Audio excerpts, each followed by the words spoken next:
5 days removed from the Cropdusters' season-opening victory over the Braves, Olney finds itself right back here at South County High School to duel with Metro SOCO. The Braves have dropped 3 of their last 4 and are in desperate need of a win against the league's top team, which took its first loss on Friday against the Silver Spring Tacoma Thunderbolts. A chance for revenge tonight on this warm summer evening, and we're so excited to have you with us alongside Ben Gurwitch. I'm Nick Kane, and Ben, so we're supposed to be a game yesterday against the DC Grays, obviously got rained out. Same lineup as it was going to be for yesterday's matchup today. What are you looking out for today for the Cropdusters?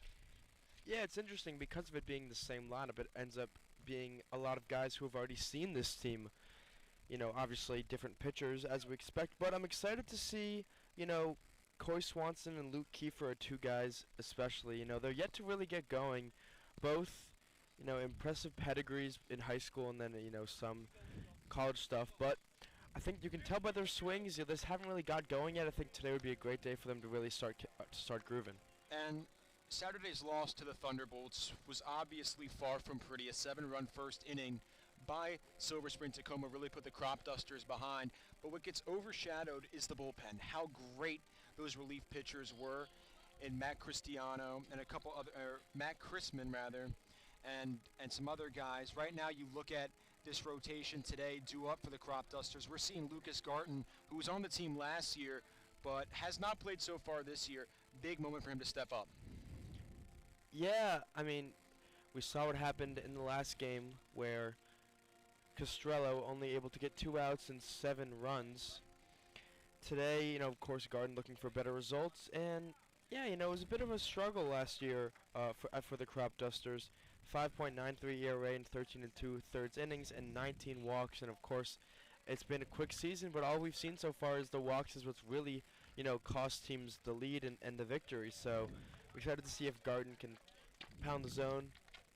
Not too many stats this year at Rider University, only recording, 2 outs, earned run, not ideal, but he'll definitely get, more game time here. Maybe he'll be a little bit looser.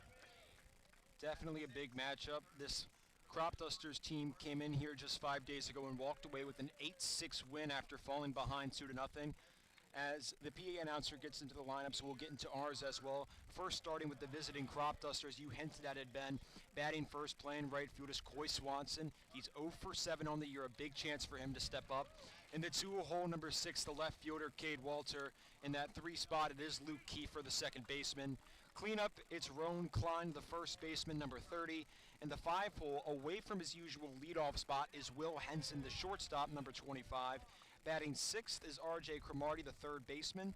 Batting 7 is number 34, Cajern Ahern, the designated hitter. Batting 8, the man behind the plate, Parker Redden, number 19. And rounding things out, the second leadoff, Amon Duff. He rounds things out in center field. And Ben, how about these South County Braves? Yeah, for the South County Braves, very similar lineup in a lot of ways to what we already saw. Sam Grube leading off playing shortstop. Franklin Gomez, the walk threat, just the on-base king against the Cropdusters, batting second, playing center field. Third, Sean Carpitis, the left fielder. We didn't see him last game. Batting fourth, playing right field, Trent Adelman. Fifth, and another new player, maybe unclear if he wasn't here or just, didn't play, Harrison Helton, playing third base. Batting sixth, the DH, Charlie Brinkman. Seventh, Tony DiChiara playing first, and then we saw him as a pinch runner. Connor Doherty, he had a rough, slide that led to him getting caught stealing, but today he's batting 8 and playing second base. And then rounding out the lineup is once again Ryan Santangelo, except this time he's catching. Definitely some switch-ups for the Braves lineup, some switch-ups for the Cropdusters as well. It's sure to be a great contest. And a nice pitching duel as well. Lucas Garton making his 2025 debut for the Cropdusters. On the other side, it's Ben Smallwood who gets the start, number 46 for Metro South County. We're going to pause real quickly for the national anthem. When we return, first pitch.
battle for who can be louder, Ben, as the South County High School band was practicing, I suppose, right behind us. But it's a Cal Ripken baseball game set to get underway in just a few moments. Metro South County comes in 2-4. They've dropped 3 of their last 4 in need of a win. Olney started 3-0. An ugly loss to the Thunderbolts makes them 3-1. They still sit atop the standings. Metro South County way at the bottom in need of a win, trying to turn their season around after an ugly start. A lot of the line here as we see Ben Smallwood getting loose from beyond the rubber, just about 55, 60 feet from home plate. Now he stands on that rubber. Yeah, you know, for Olney, they went down pretty easily, I believe 1-2-3 in the last game, and that led to that big inning last game. I think it'll be a huge point of emphasis for the top of the lineup to, you know, work counts, get on base, get off to a hot start, and do what they can to not start this game, you know, in a deficit following a scoreless top of the first. Olney has shown the most success when they are able to draw walks, get base runners, and cause chaos in those lanes. Big night tonight for both sides. Ben Smallwood comes in. He stands 6 foot 215 from Fairfax, Virginia. So far this season, he's appeared in 1 game. He started it, pitched 3 innings, allowed 2 hits, walked 1 batter, struck out 2, 0.00. Perfect ERA on the line tonight for Smallwood. He works with a fastball, changeup, curveball, slider combo. Fastball around 84 miles an hour, changeup anywhere from 72 to 75. Curveball topping out at 75, and a slider that hangs around 77. The sophomore out of Marymount about ready to get things underway against Coy Swanson. It's tough for a guy like Smallwood, only getting 4 2/3 innings throughout the whole season at Marymount, and now you know, I've already pitched once, already 3 innings. So excited to see this quick turnaround, how he'll be able to do with that. He's fresh off an arm injury that kept him out the entire 2024 season. First pitch to Swanson, swing and a miss. Changeup, and Swanson's ahead of it. It's 0-1. Swanson 0 for 7 to start the season. He's walked once, struck out 5 times. Smallwood bounces that one in the dirt. Count even, 1-1. A lot of lefties tonight at the top of the order for the Cropdusters. 3 of their first 4 hitters bat from the left-handed batter's box. As Swanson lines one over to the right side and out of play. Count now 1-2.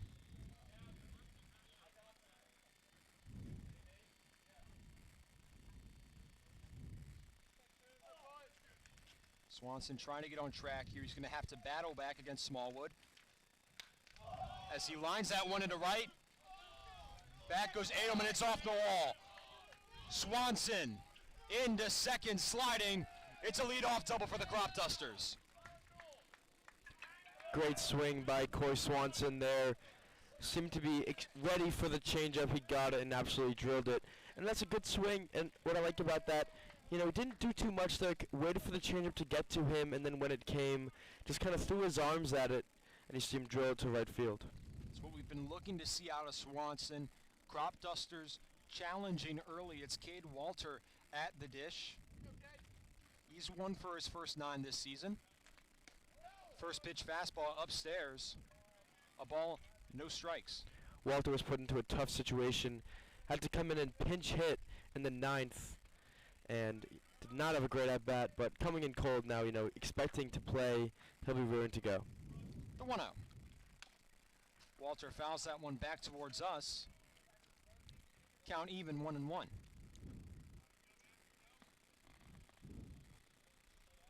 Leadoff double by Swanson puts him at second. There's nobody out here in the top of the first. You mentioned that 1 for 9. That one hit did come here. It was that 2 RBI triple by Walter. Grounds that one to Grube. Picks up cleanly, throws to first. Runner advances to third. And there's one away here in the top of the first.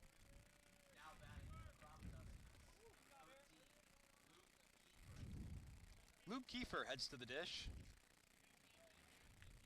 He's taken 5 at-bats so far this season, has recorded a hit and an RBI, a chance to add another here with Swanson standing on third base. Watches the first pitch changeup, called strike, 0-1.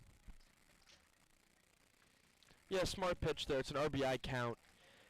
Kiefer could be looking for a first pitch fastball just to put it in play. Smallwood goes with the off speed. Corners are in for the Braves. Kiefer watches the changeup go low. Count even 1-1. Swanson stands on third. Smallwood kicks and delivers. Fastball in there for strike 2. Kiefer shakes his head, not sure if he agrees with it. Nonetheless, a ball and 2 strikes. Big spot here for Smallwood. He comes set and goes.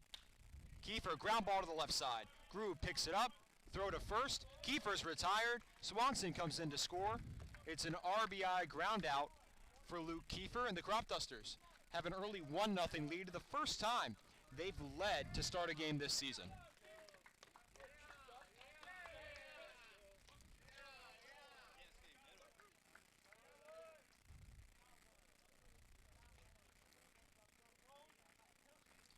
It's Roan Klein at the dish, nobody on. Fastball ricochets off Santangelo's glove. Called ball, 1-0 count.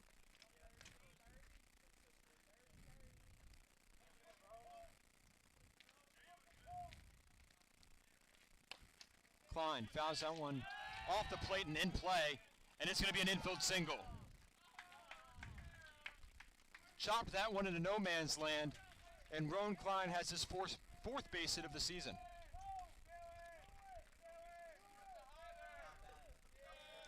Perfectly placed chop there. Too high for Smallwood to be able to make a play of it, but also not really hit hard enough for any of the middle infielders to have a chance. It's Will Henson due up after Klein's infield single. Not the expected hit from the 4 spot, but you'll take him any way you can get him. Grube had a chance, he just couldn't get his glove on it. As Henson watches the fastball go upstairs, 1-0 count. Smallwood's perfect ERA is no more after the Kiefer RBI. It's his first earned run and 3 2/3 innings pitched. He goes home. Fastball low, and Henson has a 2-0 count. I've never really seen anything like the way Henson takes an at-bat with the flinching at every pitch no matter what. He's always locked and loaded, ready to go. Yes. No, go ahead, go ahead. Sorry. Smallwood checks first. Now he goes home. Fastball right into the glove of Santangelo. Got the catcher in the backswing too, unfortunately. We saw that happen a few times the other day, except it was Tyler Cook who bore a lot of the damage. One of Olney's 3 catchers. It's now 2 balls and a strike. Back to Henson. Usually when you see a flinch like that, it often means that a hitter was fooled, but were able to kind of do enough to stay and not swing at a pitch. But for Henson, it really seems like it's part of the way he wants to hit is by kind of always going all in and then taking it like there. Flinches there, holds back on the low off-speed pitch, and Henson has a 3-1 count.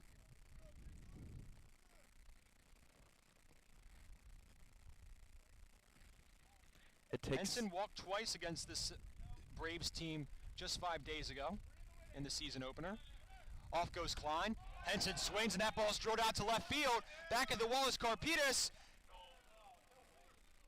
It hits the top of the wall. Klein comes in to score. And a 2-out RBI double for Will Henson.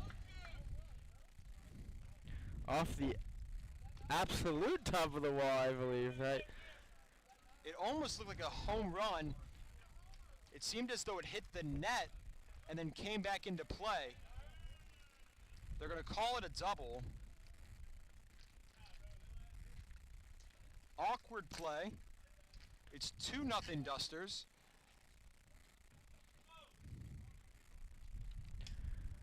But a great swing and a well-earned RBI double. And in steps R.J. Cromartie. He has an RBI on the season. It came just 3 nights ago. Early on, some good swings from the Cropdusters, finally getting that slug that we've been looking for and getting those extra base hits that have sort of been lacking despite the strong start. Cromartie stands with a 1-0 count, fouls that one off to the left side. It's now a ball and a strike. Cromartie went 0 for 3 against this Braves team just 5 days ago. He did walk once, scored a run. Was part of that massive bottom of the 7th where Olney tallied 5. He stands in with a 1-1 count. Henson on second, being held by Grube. Smallwood delivers. Upstairs fastball misses. 2 balls and a strike. It's Cager and Ahern on deck for Olney. Back-to-back lefties for Smallwood. Facing some early adversity, trying to get out of the top of the first. He picks Henson. Henson heading to third. Throw over to Houghton. And Will Henson is tagged out on the base running error. A lapse in judgment by Will Henson ends the inning. Olney tallies 2 in the top of the first. And they come up with a 2-0 lead as Lucas Garton takes the mound for the first time this season. Henson sort of leaning a little bit too early. Good job by Smallwood to be able to notice that. And a relatively easy pickoff because when he stepped off, Henson was already going. Made a simple throw and Henson was just dead to rights. So a familiar face for you diehard Cropdusters fans is Lucas Garton. His first appearance this season. He appeared in 7 games last year in 2024. Pitched 13 2/3 innings, allowed 10 hits and 9 earned runs, walked 19 and only struck out 7, a ratio he definitely wants to work on this season. Posted a 1-1 record to go alongside his 5.92 ERA. For a lot of the Cropdusters pitchers, a huge emphasis of this summer is just pounding the zone, feeling more confident with their fastball and just doing a better job of throwing strikes, and I'm sure that's going to be on the mind of Garton as he goes into this one today. Garton primarily throws that fastball-curveball combo. Fastball low to mid-80s, curveball low 70s. Just wrapped up his sophomore season at Rider University. Appeared in 3 games, only pitched 2/3 of an inning. He allowed 7 earned runs, 3 home runs. That's good enough, or bad enough, I suppose, for a 94.50 ERA. Far from ideal. Definitely trying to work on that control and that velocity this summer. He comes in against a Metro team that has really been impressive offensively. Gave the Cropdusters a run for their money last Thursday. And he faces a challenge with the leadoff man in Sam Grube, who took one deep against Olney in that opener. We saw firsthand the power he has. Lefty-lefty matchup, but he is not afraid to just go with a pitch and pull it. And he has the ability to go over the yard. And then I'm really interested to see how he attacks Franklin Gomez in the 2-hole, because we know Gomez is a patient hitter, someone who will take his walks. Garton's going to have to come at him and throw strikes. Sam Grube batting .273 so far this season. 6 hits, 7 walks. Garton from the windup. First pitch curveball low. 1 ball, no strikes. Despite the low average, Grube does have 8 RBIs. That's second in the Cal Ripken League. Impressive from the 1-hole. Garton's fastball misses. 2 balls, no strikes. That one tailing just a bit outside.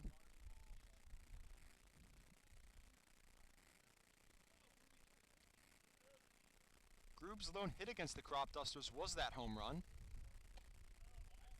He's quickly up 3 balls, no strikes. And that control problem that we saw with Garton in the stat sheet is on full display here against Sam Grube. Has yet to throw a strike, 3 balls. Make it 4 in a row. Grube takes the 4-pitch walk. Leadoff man aboard for Metro South County, with Franklin Gomez coming to the dish, who we know is an on-base machine. Gomez certainly took note of that at-bat Wouldn't be surprised if he took a pitch here after 4 straight ones that, all things considered, were never. None were at all borderline. First pitch to Grube is in there for strike one. Nice fastball by Garton. Gomez came up to the plate 4 times against Olney and walked all 4 times, so statistically did not have an at-bat, yet recorded an RBI and scored 2 runs. Garton checks first, now goes home. Gomez, swing and a miss. Nice pitch on the inside part of the plate. Gomez clearly fooled by it, looking out, and when the inside fastball came in, just did not have the swing ready for it. Gomez quickly down 0-2. Chops that one to Henson. He flips to Kiefer, throw to first, got him! Cropdusters turn 2 at 6-4-3.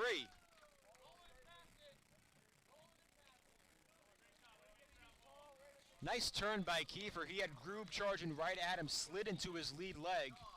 Still could and found a way to get the throw off. Nice stretch by Klein. Garton, after an ugly first at-bat, has 2 away here in the bottom of the first. The double play was the friend of the Cropdusters in these 2 teams' last meeting, getting a 6-4-3, actually turned by Henson in the first inning of the last game as well. First pitch by Garton. Curveball. Redden just could not squeeze it. No catch, no strike. It's 1-0. It's Sean Carpitis in for the Braves. Off-speed pitch just outside. And Carpitis quickly up 2-0. He's appeared in 3 games, has yet to record a hit in 4 at-bats, has walked once, also struck out once. He's got a hitter count here.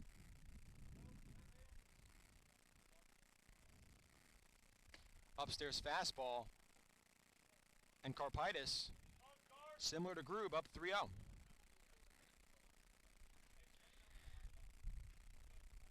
Nobody on, 2 away here in the bottom of the first. Cropdusters lead 2-0. Kick and deal from Garton. Way upstairs. Redden has to skip to make that catch. And a 4-pitch walk by Carpitis brings up Trent Edelman, the cleanup man. Pitching is weird. I mean, he had the 4-pitch walk, and then 3 straight excellent fastballs against Gomez, and then back to 4 straight. And now with a runner on base, we'll see if he can go back to, pounding the zone. Garton from the stretch, fastball in there, strike 1. It seems like from the stretch he's had more control than from the windup. He has that really short, choppy motion when he delivers with nobody on. He comes set. Carpitis holds it first. Upstairs fastball. Edelman evens the count, 1 ball and a strike.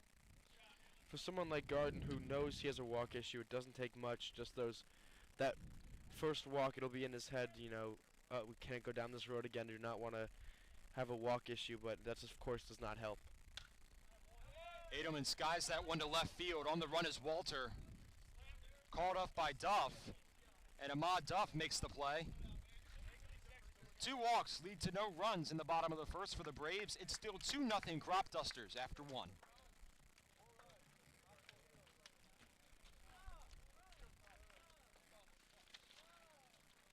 So exactly the start the Cropdusters wanted after the large deficit they faced after 1 on Saturday. Cromartie will go back to hitting after no longer having a chance to hit with a runner in scoring position, though. He got a chance to time up Smallwood a little bit. Maybe that'll play to his advantage, seeing a few pitches, taking a couple hacks. Obviously, Henson was picked off at second, took off for third, was thrown out to end the inning after hitting that very crucial 2-out RBI double. It seemed, in earnest honesty, that ball hit the net of the batting cage and came back in. Umpires called it a double, did not rule it a home run, but it sure looked like it went out of the ballpark.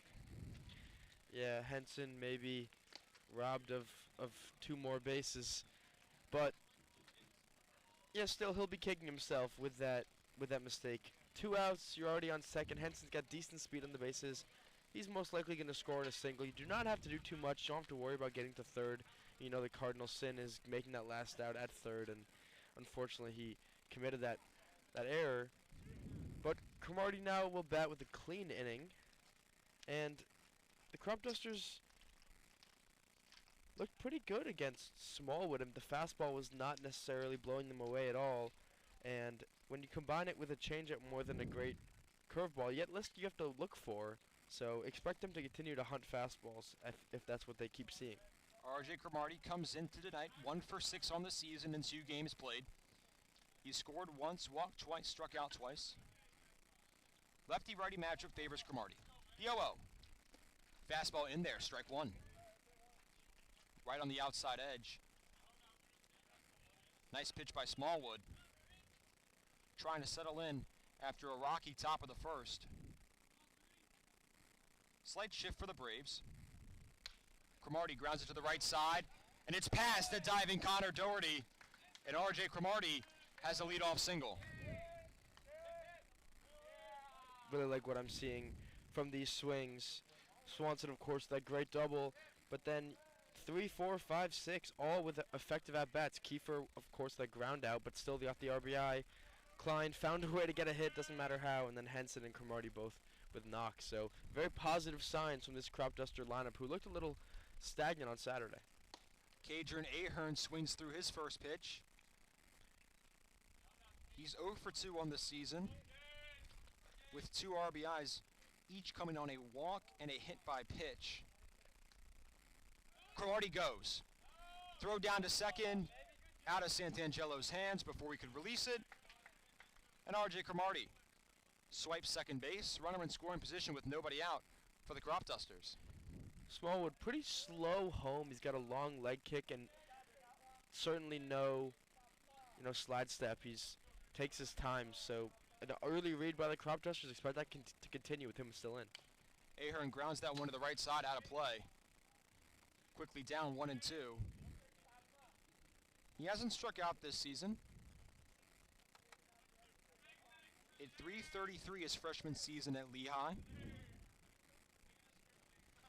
Has a chance to knock in his 3rd run of the season. Lines that one to left. In comes Karpaitis.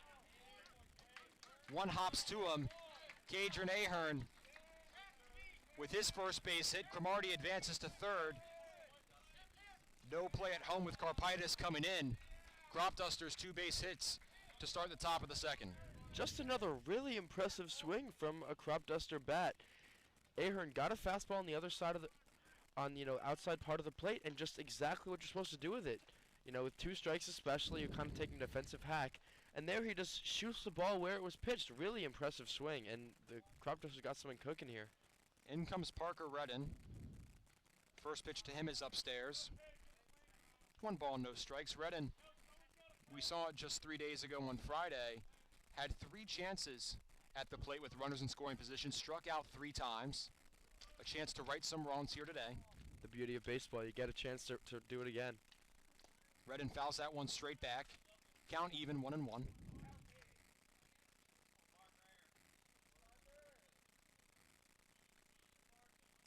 It's Cromartie on 3rd, Ahern on 1st. Nobody away here in the top of the 2nd. Cropdusters lead 2-0. Redden searching for his first hit of the season. Chops that one to the left side, out of play. He's quickly down 1-2. Redden still seemingly trying to get his timing right. 2 foul balls that he's been pretty early on. The swing and his foot. Yeah, he's still just trying to get acclimated with this pitch, with this speed. He's got that really wide stance. Quick delivery from Smallwood. Redden way ahead. He's down on strikes for the 4th time this season. Redden now 0 for 4 with runners in scoring position with 4 strikeouts. He's 0 for 5 on the season. And in comes Ahmad Duff, who is 0 for 8 on the year. Would be a big spot for his first base hit, rather. Swing and a miss on the fastball. Duff way ahead, pulls away. He's quickly down 0-1. Top of the lineup, due up for the Cropdusters. It's Coy Swanson, had that leadoff double in the top of the 1st. Smallwood working quickly. Kick and deal. Ahern goes. Throw down to second. Cromartie goes home. So R.J. Cromartie scores on the double steal as Santangelo fires down to second. Ahern is retired, but the Cropdusters tally a run. It's 3-0 Olney here in the top of the second. South County Braves there decide to trade an out for a run. As Duff grounds that one to the left side. Helton, barehand, throw to first. Duff is safe. His first base hit of the season comes on a chop down the third base line. And the speed of Ahmad Duff on full display here early. Infield single for the center fielder. Brings up Coy Swanson and the top of this Cropdusters lineup. We've yet to see so much of Duff utilizing his speed, but there is a great opportunity to do so. 2 outs, nobody on. Batting last in the lineup, why not try to start a rally? Off goes Duff. Swanson, big swing. Deep out to right center. Back at the wall goes Gomez, and that ball is gone. Coy Swanson, a 2-run blast here in the top of the second. Olney piling it on. It's 5-0 Cropdusters. Swanson coming into tonight with no base hits through 2 innings. He has a double and now a 2-run blast. Breaking out in a big way. Yeah, you know, he has a good swing, and it just seemed like his timing wasn't fully going. Maybe it affected his confidence, but maybe a day off gets a chance to clear his head, and because he is clearly such a strong hitter. We know how good he was for the Cropdusters last year, and now he's going again. 4 home runs for the Dusters last year. Swanson's first of the season just moments ago. Olney teeing off on Ben Smallwood. The velocity just too slow for these Dusters hitters. As Walter fouls that one straight back. He's down 0-2. It's one of those issues where it's too slow, but it's also not so slow like we've seen a couple times where the velocity being in the high 70s has kind of thrown off some of these hitters. It's that relatively perfect speed for the Cropdusters to just hit.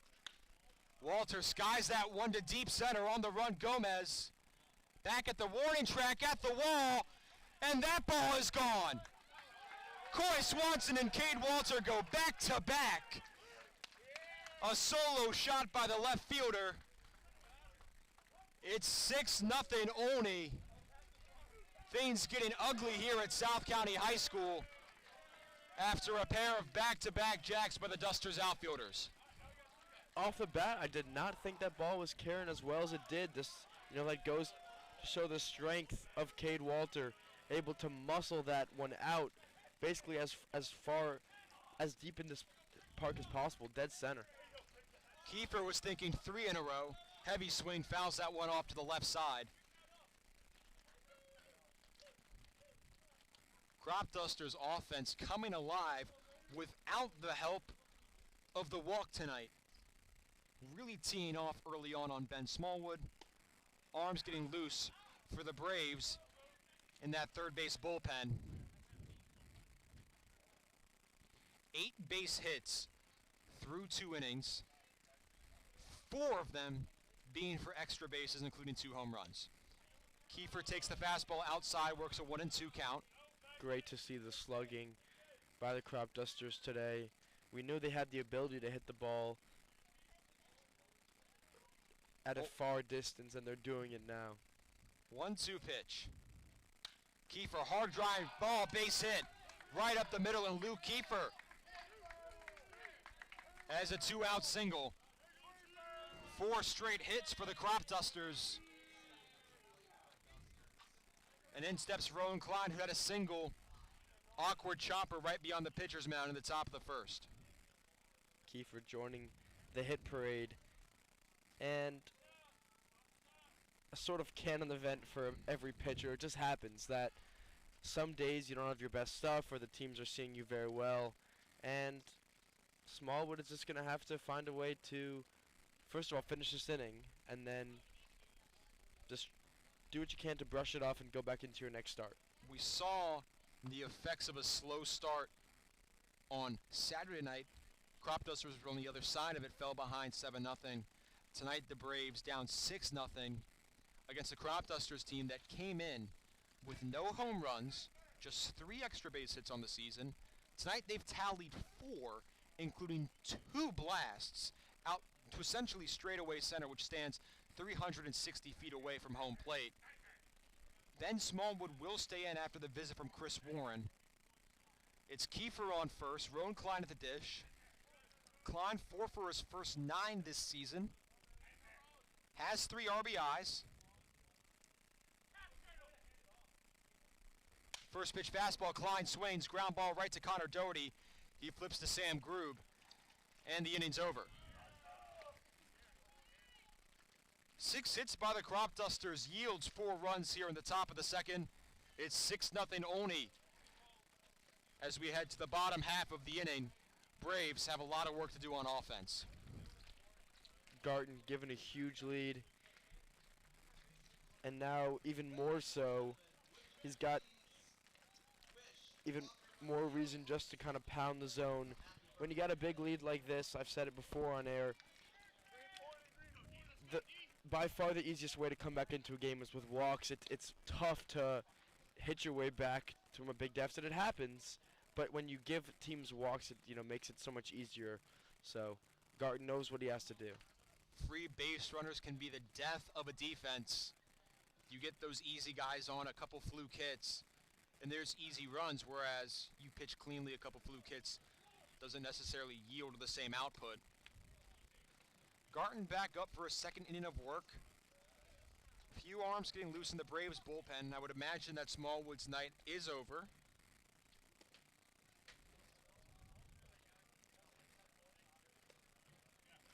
And when you think about it, the Cropdusters only hit their way into 4 outs. They got the caught stealing with Henson in the first, and then they caught stealing again where they traded that run in the second on the Ahern steal. So, I mean, this lineup has just been firing on all cylinders. And the outs that they have had have been relatively hard contact. I mean, that was no weak ground ball by Roan Klein to end the top of the second.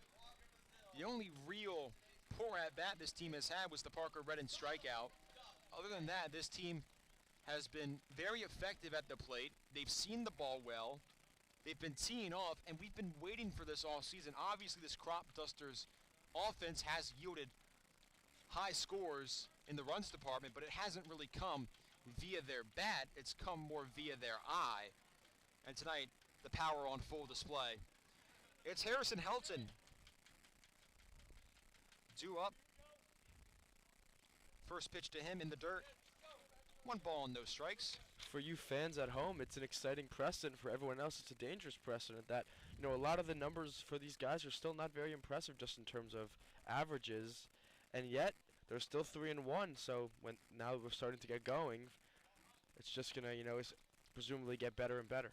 Cropdusters entered tonight with just a 192 team batting average, yet they have won 3 games. That number will definitely skyrocket tonight. 1-0 pitch by Garten is skied out to center field. Duff comes in, and there's 1 away. Line drive right to Ahmad Duff. There's 1 away here in the top of the second, or bottom of the second, rather.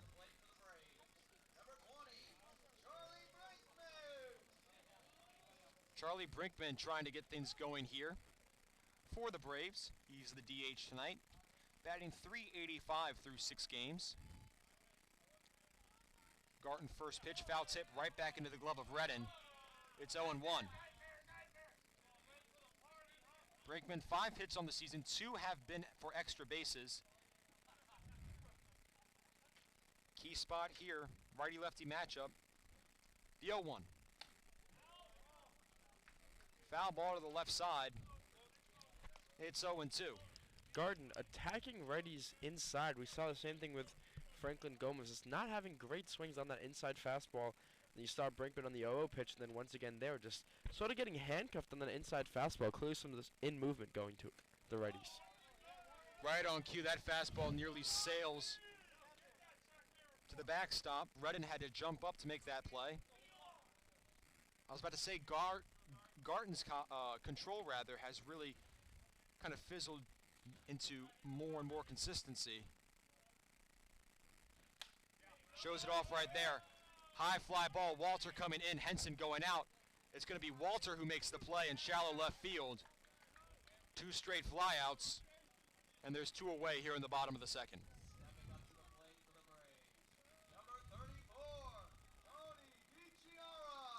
Garden. Tony DiChiara stands in. He had a successful night against the Cropdusters just 5 days ago. Was 1 for 2 with a walk. He's batting .333 on the season. The 0-0 pitch. Swing and a miss. Upstairs fastball. DiChiara chases. It's 0-1. Garden made the decisions in this inning so far to just pound the fastball in there. You know, he was kind of struggling with the control on his curveball. So far, it's been all fastballs, and it's yielded very positive results. The 0-1. That one upstairs. When he misses, it's really just leaving that fastball high. DiChiara watches. 1 ball and 1 strike. Nobody on here. Garten delivers. Off-speed pitch in there for strike 2. DiChiara frozen up. Nice pitch by the lefty.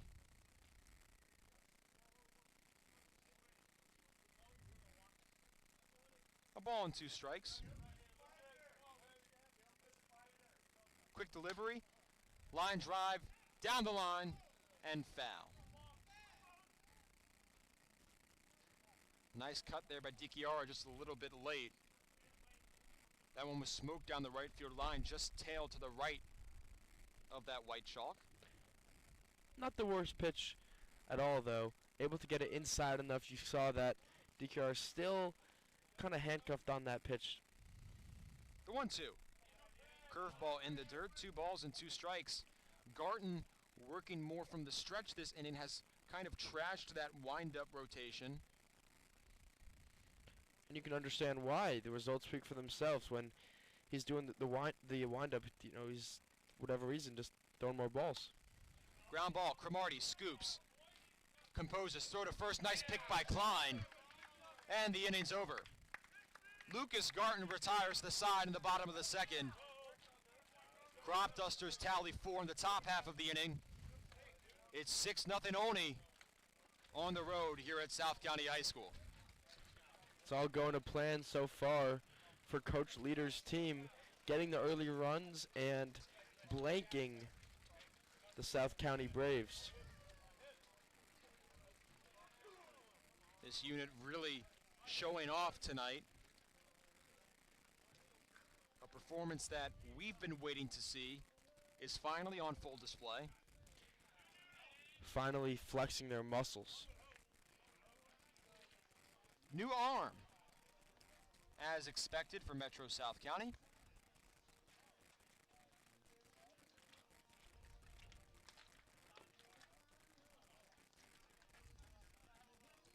It's Donovan Whitfield, the redshirt sophomore from Norfolk State, right next to my hometown of Virginia Beach.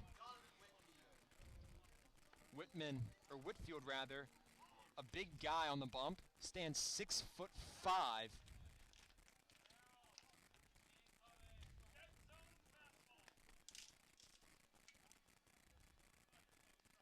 His redshirt sophomore season at Norfolk State this past year.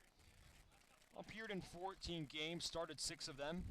Was 0-3 with a 5.87 ERA. Walked 29, struck out 33 opponents, hit .258 against him this season with the Braves. He's appeared in 1 game, 2 2/3 innings pitched, 2 hits, 2 earned runs allowed, 3 walks, but 6 strikeouts. That's tied for 4th in the Cal Ripken League in strikeouts. Almost unbelievable numbers for Whitfield at Norfolk State, 2025. In 17 innings, it got that 14 ERA. So, everything is so high in terms of 30 runs given up, 27 earned, 28 walks, but also 26 strikeouts. So, he throws fast, he throws wild. When he throws strikes, it's tough to hit. And we've seen that from a couple guys, and turns out, having that great velocity is got some benefits, but doesn't mean much. You can't pound the zone. Whitfield, obviously the strikeout number is up. This is a Cropdusters team that has only gone down on strikes once so far tonight and have only recorded 4 outs. at the plate. The other two have come via base running errors and flukes. Obviously, Cager and Ahern caught stealing at second as R.J. Cromartie stole from third to go home. So a design play there. Henson caught leaning in the top of the first. And it's Henson due up right now. He had an RBI double in the top of the first before being thrown out. Whitfield has a fastball that hangs around 84 miles an hour, changeup in the mid-70s, and a curveball in the low 70s as well. But expect a different form of attack. Ben Smallwood was all around the strike zone, didn't really have much of a big breaking ball, and Cropdusters was able to kind of time him up. First pitch to Henson, fastball pops out of the glove of Santangelo. 1 ball and no strikes. Whitfield from Hendon, Virginia, was ranked the number 58 right-handed pitcher coming out of high school in 2023. Fastball below the knees. Henson takes 2 balls, no strikes. Yeah, Whitfield's a big, lanky guy. You know, a lot of body parts moving when in that big windup. 2-0 count. Works from the windup. Goes home. Henson skies that one to shallow center. In comes Gomez. Instead, it's Karpaitis who makes the play. Calls off his center fielder. And there's one away. Aggressive 2-0 swing from someone who hasn't thrown a strike yet. A little bit surprising, but with the 6-0 lead, Henson was feeling confident. Cromartie stands in, singled his first time up, also stole a base. Fastball low, Cromartie takes. 1 ball and no strikes.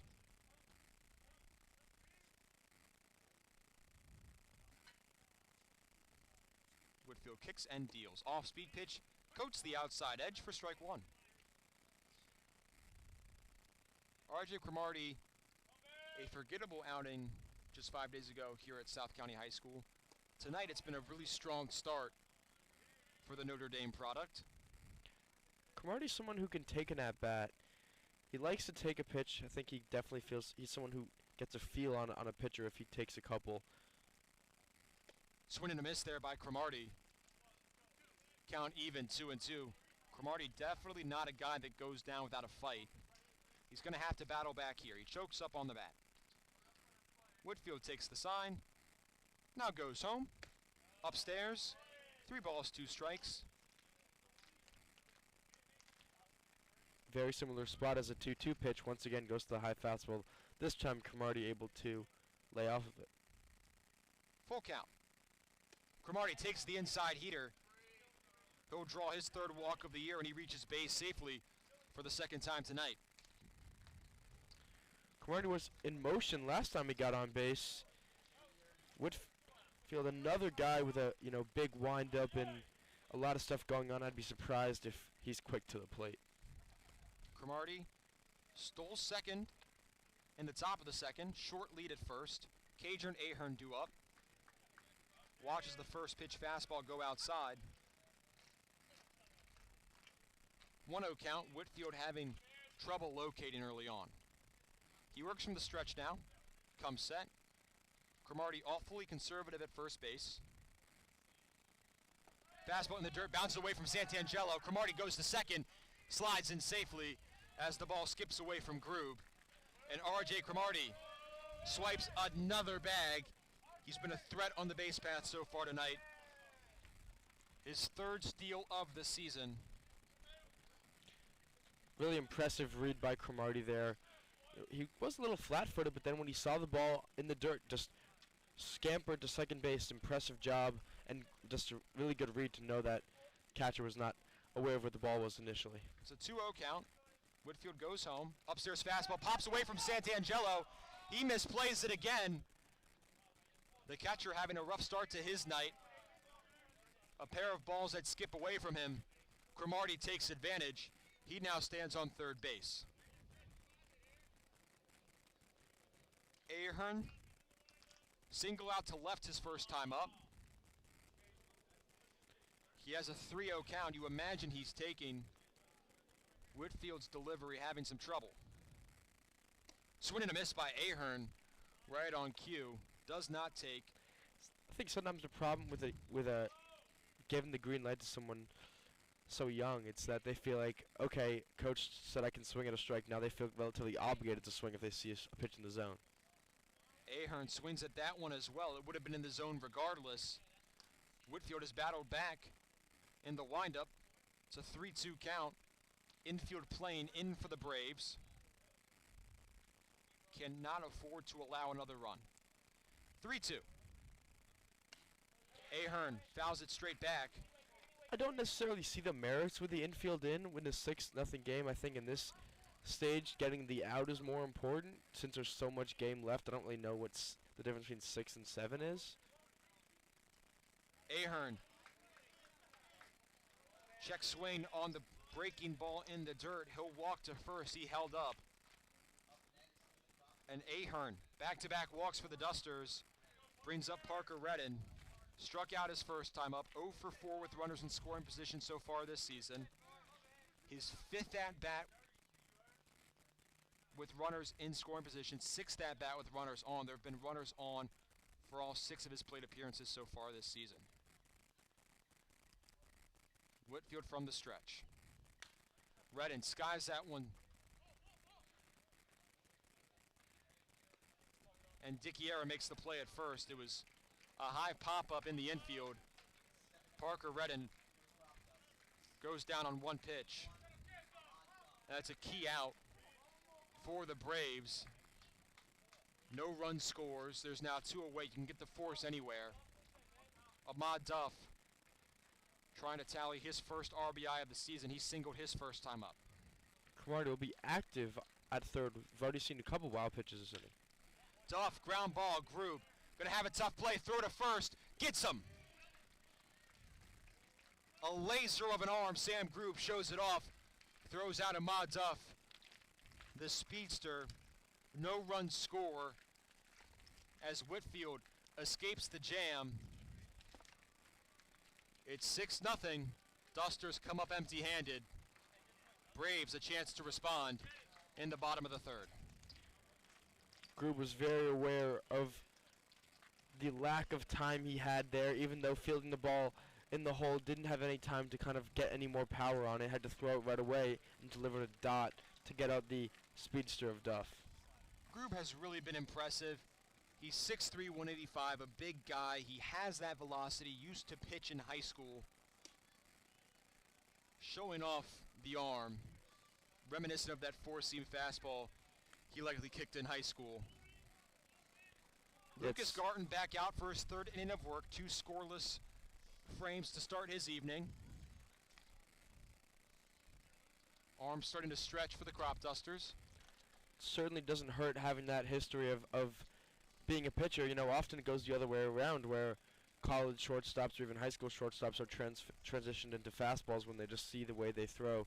Jacob deGrom famously was a shortstop at Stetson before it turned into a pitcher, but regardless, having a strong arm never hurts. I mean, the major leagues these days, these shortstops, you know, Mason Wynn, O'Neal Cruz, Ellie De La Cruz can throw the ball 100 miles an hour across the diamond. We saw it yesterday with Ellie throwing out Corbin Carroll, who's trying to snag an inside the park home run.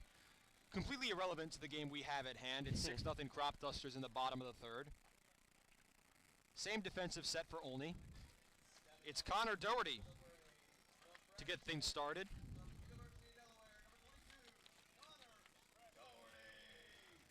Doherty, a rising freshman at the University of Delaware.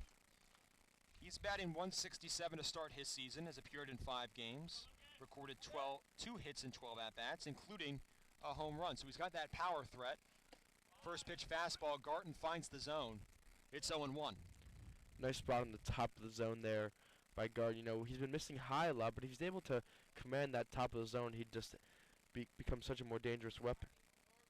Garton working solely from the stretch. Chopper, Henson scoops, throw to first, got him! Nice play by Will Henson, backhand pick, toss to Klein at first, and Connor Doherty is retired to start the bottom of the 3rd.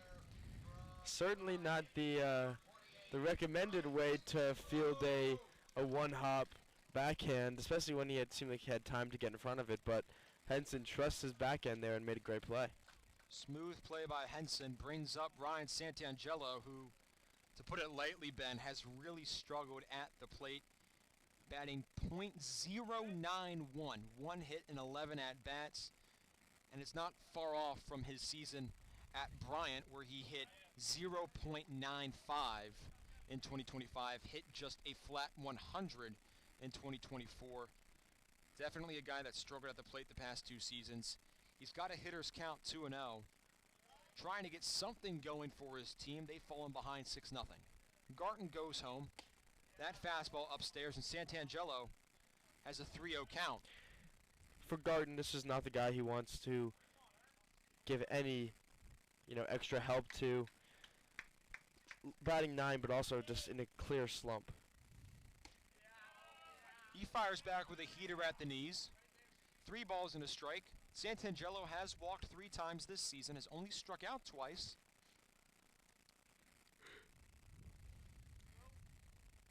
Garton goes home. Fastball at the knees once more.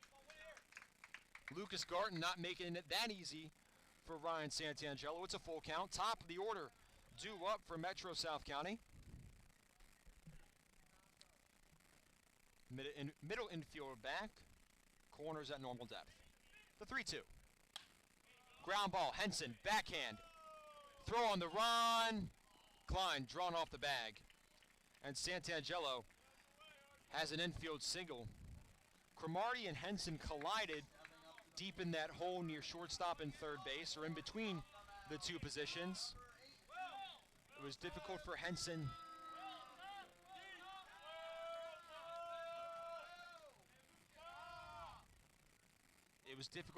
to get that throw off on the run as he collided with Cromartie. Top of the order, it's Sam Grube. He walked his first time up. Santangelo stands on first. It's 1 away. Breaking ball outside. Redden scoops it. Still really impressed what I saw from Garton there. 3-0 and worked all the way back through 3 straight pitches and, ended up inducing a relatively playable, not incredibly well hit ground ball. 1-0 pitch to Grube. Skips away from Redden. And Santangelo trots to second base. Garton losing a little bit of that control. He walked Grube to lead off the bottom of the first. He's got 2 outs left in his evening. Sam Grube, we know he has the power to make this a 4-run game in 1 swing. He's got a hitter's count 2-0. Santangelo held by Henson. Fastball tails upstairs. And it's 3-0 for the second straight at bat. Yeah, Garton, not making it easy on himself. Forcing himself to throw, to work all the way back once again. Franklin Gomez stands in the on-deck circle. Garton fires upstairs. Redden working behind the plate. The lefty on the bump, not making it easy for the catcher. And Mike Evans, the assistant coach for the Cropdusters, will take a trip out to the mound to talk to Lucas Garton. Sam Grube yet to see a strike. 2 4-pitch walks. But,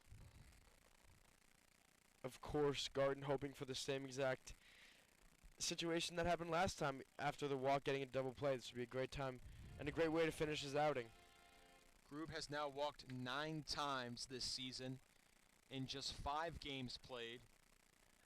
When he does see a pitch he likes, he has the ability to take it a long way. And we're talking about walks. This is a guy up at the plate with a very keen eye, reminiscent of a hawk. Franklin Gomez, he's drawn 9 walks through 6 games to start the season, including 4 in Olney's opener last Thursday. He grounded into a double play his first time up. There's 2 aboard with 1 away, a chance for a double play again for the Cropdusters. It's Grube on first, Santangelo on second. 6-0 ball game. Earlier you talked about the .273 batting average.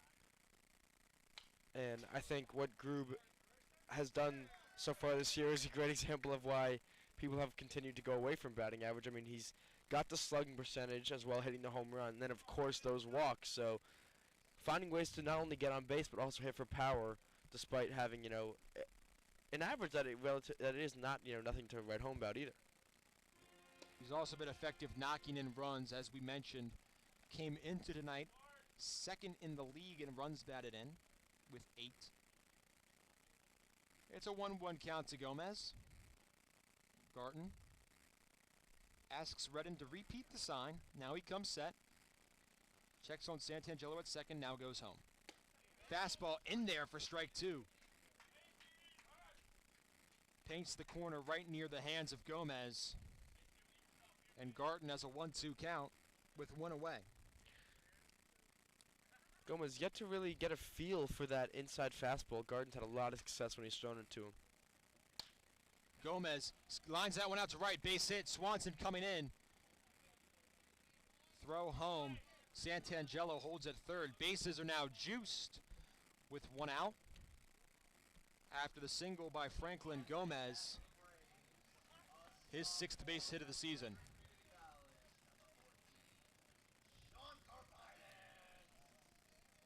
Sean Carpitis walked his first time up. Yeah, I didn't see a strike in that one, so sort of starting fresh in this at-bat. A key spot for him, bases loaded. His team is down 6-0 as Carpitis fouls that one to the left side out of play. Just the 1 out. So a base hit here, and they can really start making some noise and start clawing their way back into this one. Carpitis has power, hit 19 home runs this season at Frederick Community College. That was 8th in the conference, also knocked in 71 runs, good enough for 11th. He's got a 1-1 count, watches the breaking ball go inside. It's Santangelo on third, Grube on second, Gomez on first, bases loaded, 1 out. Braves down 6-0. Arms getting loose for the Cropdusters. Garton goes home. Swing and a miss. Change up, and Carpitis well ahead of it. It's a ball and 2 strikes. Great location there. Starts it towards the middle of the plate. Drops it low and away. It's a great pitch for left to third already. It looks so promising early on and then just falls off its plane. Key pitch upcoming. The 1-2. Carpitis skies it in foul territory. Klein makes the play. Santangelo holds at third, no tag. A key out by Lucas Garton. Nobody knocked in, not deep enough for a sacrifice fly. Force out everywhere now for the Cropdusters. And it's Trent Edelman, the cleanup man. Due up for the Braves. Excellent pitching to attack, just go right at their 3-hitter. First pitch to Edelman, fouled into the Braves dugout. It's an 0-1 count. Edelman, 2 RBIs on the season. He's hitting .294. Flew out to center field his first time up. Garton comes set. Exhales and now goes home. Ball in the dirt, gets away from Redden. Believe it hit him. So Trent Edelman draws the hit by pitch. Unfortunately, our angle near the first base line is hard to gauge sometime exactly where that ball finds itself.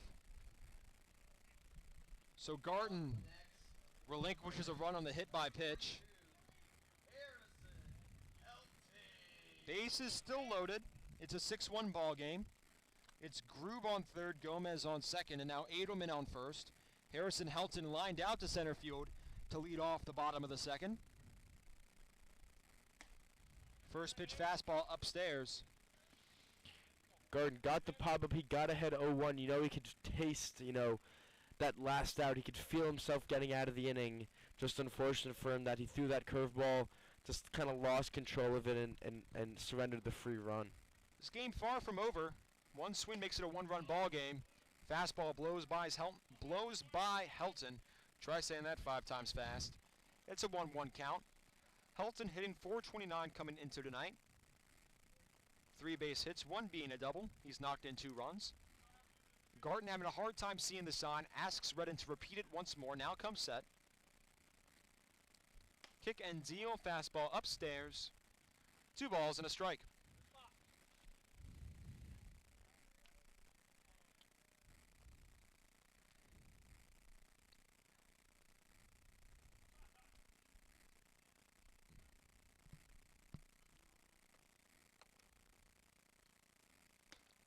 And Garton really having a tough time locating. It's 3-1, at risk of walking in another run and bringing the tying run to the plate in Charlie Brinkman. Garton certainly playing with fire, and to an extent the Cropdusters coaches are as well. You know, unclear how much longer he can stay in this game. He walks in another. Lucas Garton, a rough bottom of the third. Innings still going, bases still loaded, tying run at the plate. And it looks like Lucas Garton's night is done. Having a hard time locating that fastball. He was having a tough time locating it all night. Walked 5 batters in 3 innings of work. It was pretty telling that on that 3-1 pitch he goes to the curveball, I believe, or at least an off-speed pitch. You just don't do that if you're trusting your fastball and you're feeling good about it. The only situation in which you would go to your off-speed pitch as if you think that's the pitch you have the best chance of throwing a strike on. And, of course, you want that pitch to always be your fastball, and just clear that it wasn't tonight. After 2 clean innings, scoreless innings, Lucas Garton has a forgettable bottom of the third and doesn't make it any easier for the next Cropdusters arm. Leaves the bases loaded. It's Gavin Metrick who comes in for Olney. The rising freshman in a real rough spot, bases loaded, 2 outs, tying run at the plate. That 6-run lead for the Cropdusters isn't so grandiose anymore. 1 swing ties things up and makes it a fresh ball game. Charlie Brinkman has power. Just wrapped up his freshman season at Liberty University. I'm excited to see Metrick, one of 2 players who were teammates, him and Matthew Russell, and yeah, Metrick, for that team, I believe called Reservoir Baseball. You know, funny enough, Coach Leader coached that team as well, and he was player of the year in that for his county. 39 2/3 innings pitched, 77 strikeouts, a .247 ERA. So pretty clear that level was too good for him. I mean, too easy for him, excuse me. But this, of course, is a huge step up. Maybe the first time he's going to be facing already established college pitchers, and I'm excited to see how the young man can go against. His first time on the mound this season for Olney. Works with a fastball, changeup, curveball, slider arsenal. Fastball mid-80s, changeup around 75, curveball low to mid-70s, and a slider from the mid to high 70s. Leader familiar with him, goes with his guy to try and wrap up this bottom of the third. It's a rough spot. Charlie Brinkman has power, hit a home run in his freshman season at Liberty, has yet to knock one out of the ballpark this year. He does have 5 hits and 13 at-bats. It's a .385 average. Flew out to shallow left his first time up. Young man certainly getting thrown into the fire here. Works from the wind-up fastball. Brinkman chases. Charlie Brinkman, eager, thinking about tying this game with 1 swing. Seems like he crossed up Parker Redden there as the two were confused about various signs. Redden did not expect that pitch, but you know, no complaints with how it worked out. Obviously a little bit scary. That ball almost skirted away from Redden. These guys it's their first time working together, obviously. Just a week into the season, people still getting familiar with each other, and that pitcher-catcher relationship is very important. 0-1 count to Brinkman. Metrick goes home, fouled off to the left side out of play, and Gavin Metrick dealing early. 0-2 count with 2 away. Bases are loaded. It's Gomez on third, Edelman on second, Helton on first, after Lucas Garton walked in a pair of runs. Metrick. The 0-2. Swing and a miss! Redden throws to first. Gavin Metrick, gutsy, in the bottom of the third. Comes in with the bases loaded, and all 3 are left stranded. Braves tally 2. It's now a 6-2 ball game as we head into the top of the 4th. Really impressive pitching from the young man. 3 pitches is all it takes. And Brinkman was just nowhere near any of them. Brinkman obviously very eager coming up to the plate. Taking full advantage of that eagerness there was Metric, and Lucas Garden will be the first one to give him a handshake saying thanks for limiting the damage there. ERA will not be as high for Lucas Garten as it could have been. Brinkman down on strikes. Swung at the first pitch in the dirt. Swung at the third pitch in the dirt. And a 3-pitch strikeout for Gavin Metric. Really impressive stuff. In his debut at bat, he'll likely be out for another 3 innings of work. Yeah, he mixed in a pretty impressive fastball between those 2 off-speed pitches in the dirt. Obviously we didn't get enough to see the full arsenal, but really impressive work, all you could hope for. Top of the order, due up for the Cropdusters, it's Coy Swanson, who's 2 for 2 with a pair of extra base hits, including a 2-run blast in the top of the second. Yeah, Swanson halfway to the cycle, and someone who is certainly fast enough to do it, so I'm sure that's not on his mind yet. If he's able to get a single or a triple here, then maybe a teammate will alert him, but just right now he's happy with the swings he's taken. He's going to want to do everything he can to keep it up.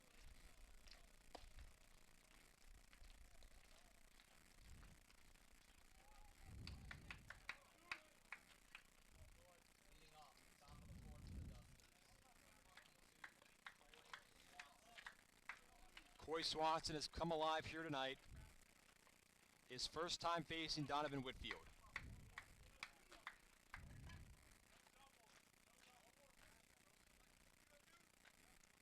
Outfielder playing back, respecting Swanson's power. First pitch fastball blows right by him. Swanson down to 0-1.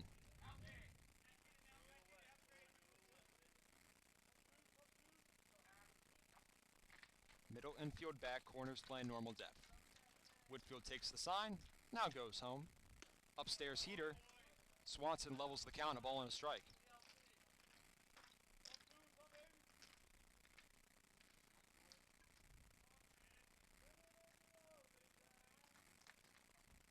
Whitfield moving quickly. Changeup misses low and outside. 2 straight balls makes it a 2-1 count. Certainly not a bad pitch on 1-1, but an impressive take by Swanson, who's clearly just locked in at the plate right now. He's definitely feeling himself. Fastball at the knees, finds the zone. Count squared, 2 balls, 2 strikes.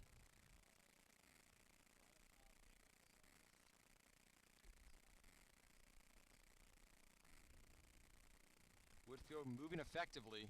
Swing and a miss! Coy Swanson chases the upstairs fastball, and he's retired for the first time tonight. His 6th strikeout of the season. At the plate, Whitfield 7th on the bump. Let him move him up the leaderboard. Came into tonight tied for 4th in the Cal Ripken League. And now it's Cade Walter at the plate. Homered his last time up. Fastball outside. He's up 1-0.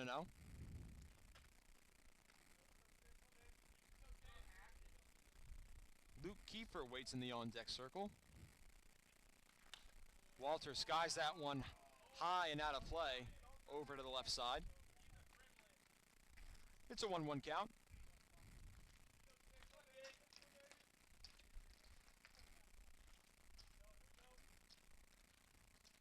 Whitfield goes home.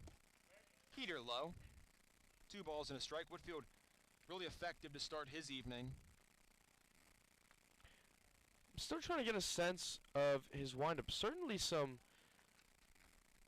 deception involved in here.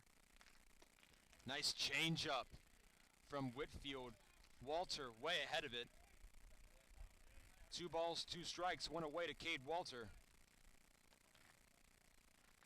We know Whitfield has the strikeout stuff. Curveball in the dirt. Walter lays off. Yeah, I Count worked full 3-2. I think the movement is part of it. He brings the glove down and up.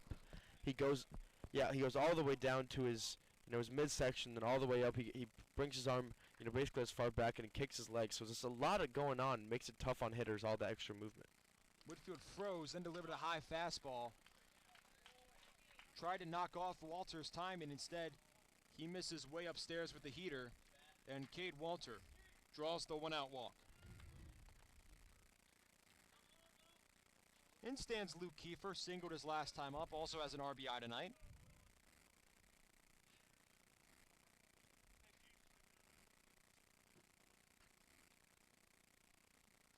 And that at-bat sort of summed up what we've seen so far from Whitfield. Great stuff, and when he throws strikes, he's so effective, but that's the question. It's a 6-2 ball game here in the top of the fourth. Luke Kiefer stands at the dish. Fastball in there, strike one. Whitfield from the stretch, I think there is a world in which he would move to that. I think he's just, the stuff is a lot more simple. The mechanics are a lot cleaner and clearer. Off goes Walter. Kiefer takes, throw down to second, not in time. It skips into the outfield. Walter holds at second.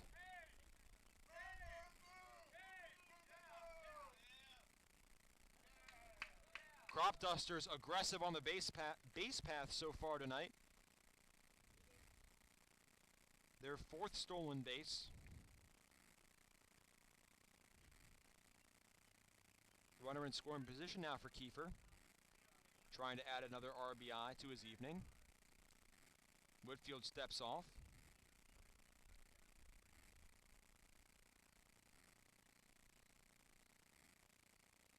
Kiefer takes time.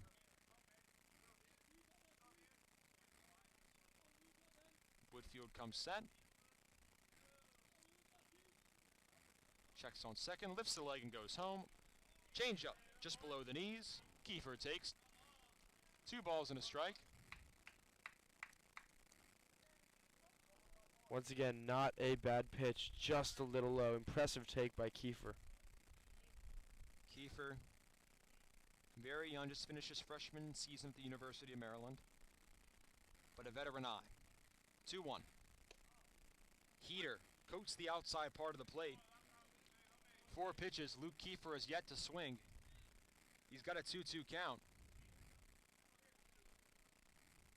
Kiefer certainly takes a patient approach to the plate. He doesn't necessarily love that outside fastball, and he will lay it off even if it's in the zone. Whitfield working especially slow from the stretch. Comes set, checks on Walter, nobody holding him. Kiefer, check swing. Did he go? He did not. Upstairs fastball, Kiefer nearly chases. I think he might have dodged a bullet there. It was awfully close. He works a 3-2 count.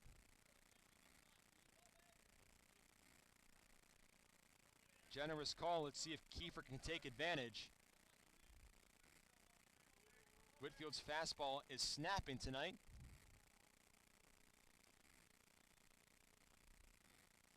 He delivers. Kiefer fouls that off to the right side and out of play. Nice approach by Luke Kiefer to keep this at-bat going. 7th pitch upcoming between Whitfield and Kiefer. And no one is keeping Walter close. You're seeing a little bit of a push from the second baseman, but I think Walter might be inclined to try to swipe third.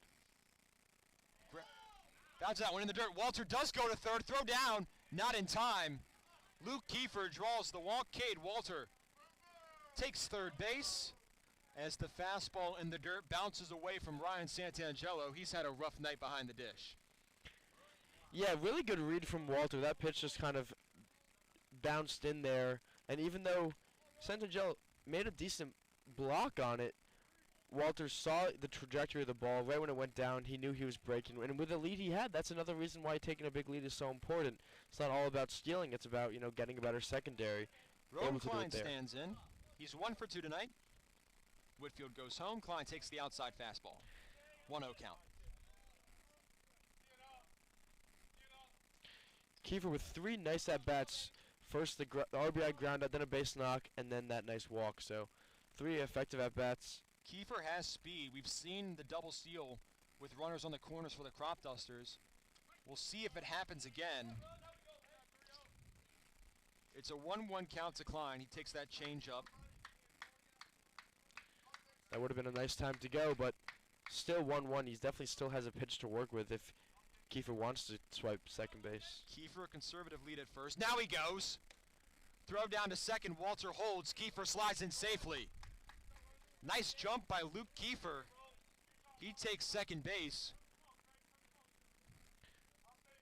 But for Klein, taking all the way because of the stolen base, if he would have wished that steal happened on 1-0, now he's down 1-2 in the count. He's going to have to battle back. Whitfield goes home.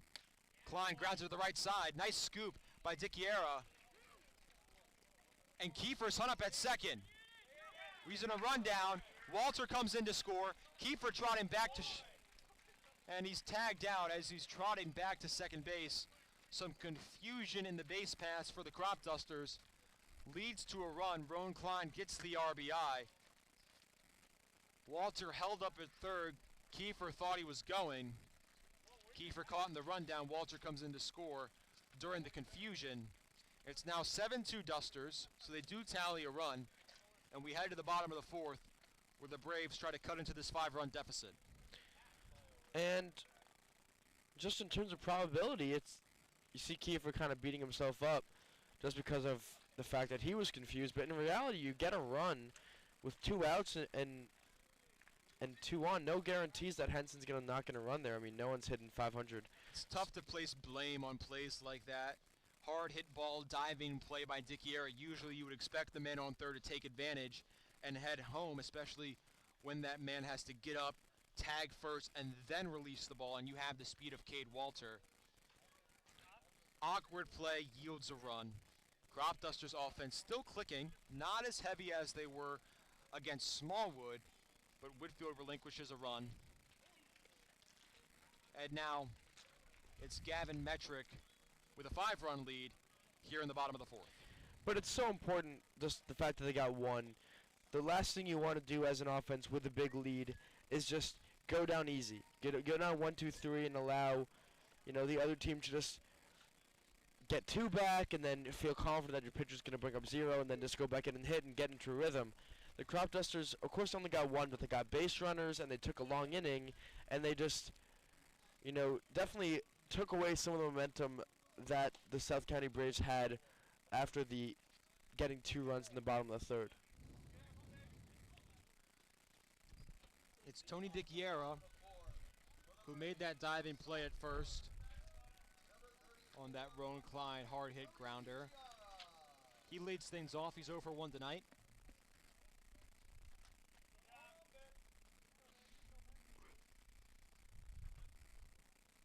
Was 1 for 2 in the first matchup between these two teams.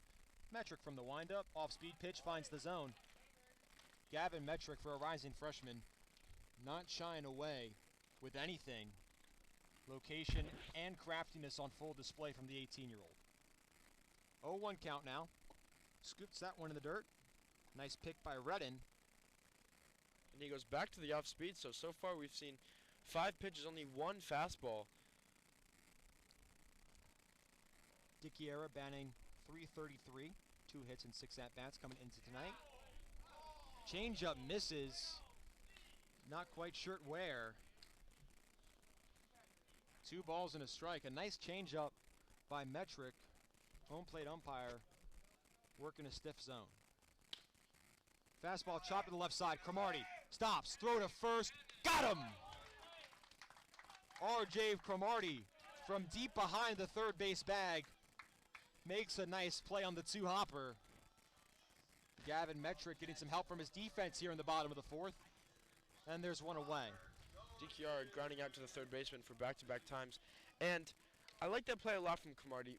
He made sure to go get it, got the ball before it took that next hop.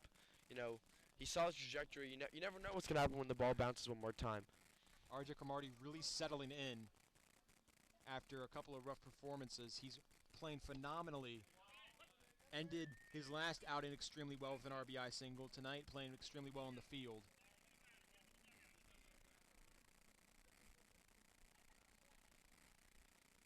Cropdusters asked to get back in the dugout. A couple players a little loud supporting their side. They have a 7-2 lead. Metric with an 0-1 count. Off-speed pitch, low to Connor Doherty, who grounded out to Will Henson his first time up.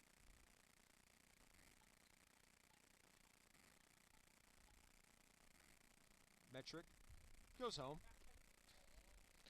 Change-up in the dirt. And he is just not trusting his fastball, at least not going to it. He's thrown 2. He got the foul ball on 0-1, and he got the ground out to Cromartie. So he's thrown 2 of them. They've both gone well. I'd like to see him trust his stuff a little bit more. He goes to that heater. Skied out to deep left center. On the run is Walter looking up at the wall. It's gone! Connor Doherty, a solo shot off Gavin Metric.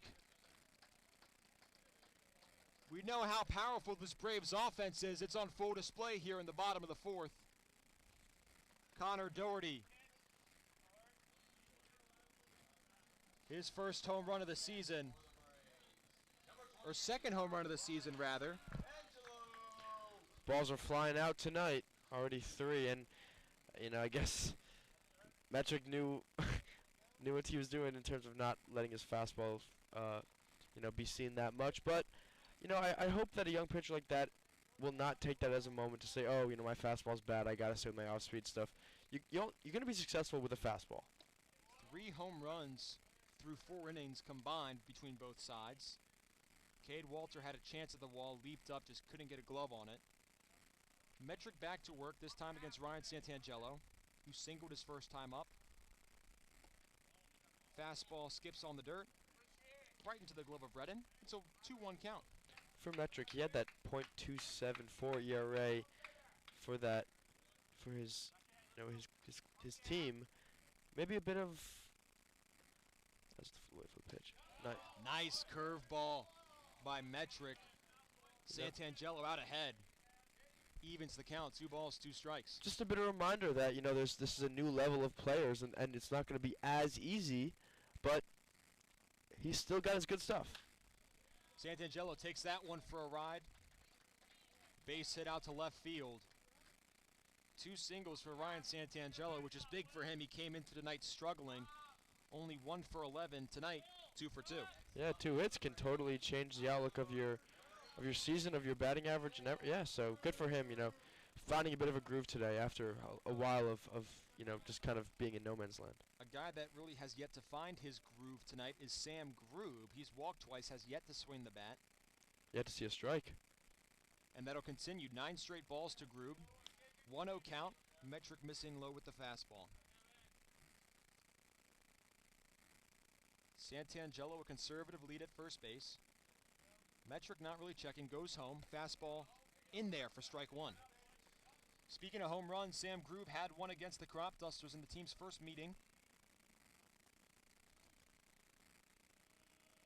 Has 2 extra base hits this season. 7-3 game. Metric goes home. Change up upstairs. Grube has a 2-1 count. Pitching is such a confidence game. Metric used to being such a confident player, going up against guys that he feels pretty good that he's going to be, striking out or getting out. Now it's a new level, but 2-1 count. Change up finds the upstairs part of the zone. He's got to remind himself that he still has great stuff, and that plays at any level. He's been locating well. 2 balls, 2 strikes.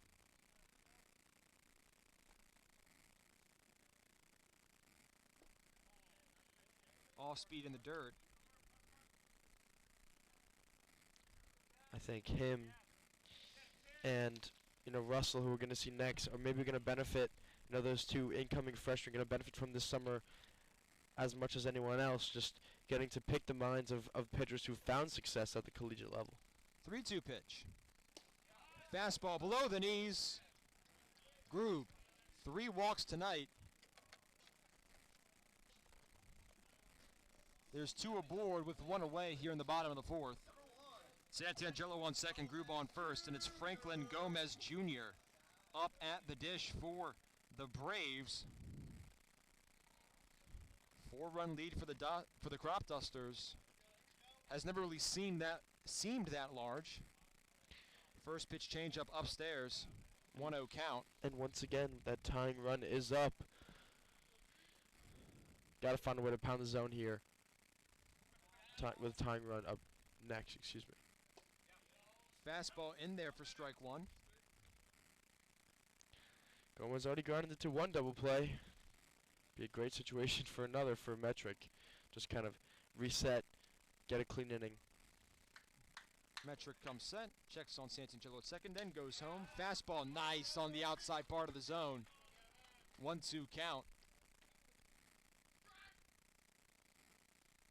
Excellent pitch.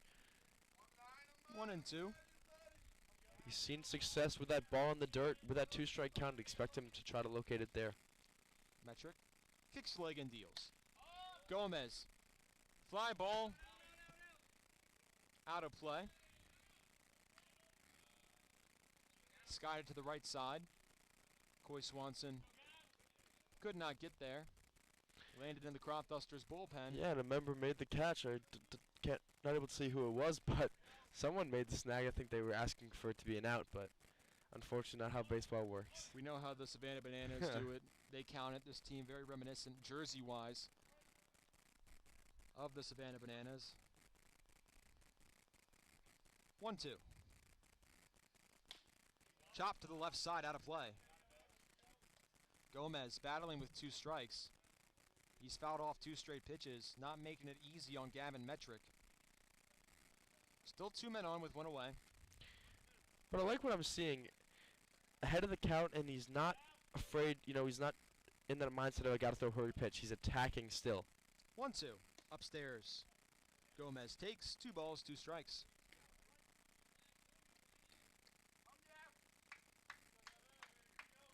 Sean Carpitis in the on-deck circle. He's 0 for 1 tonight with a walk.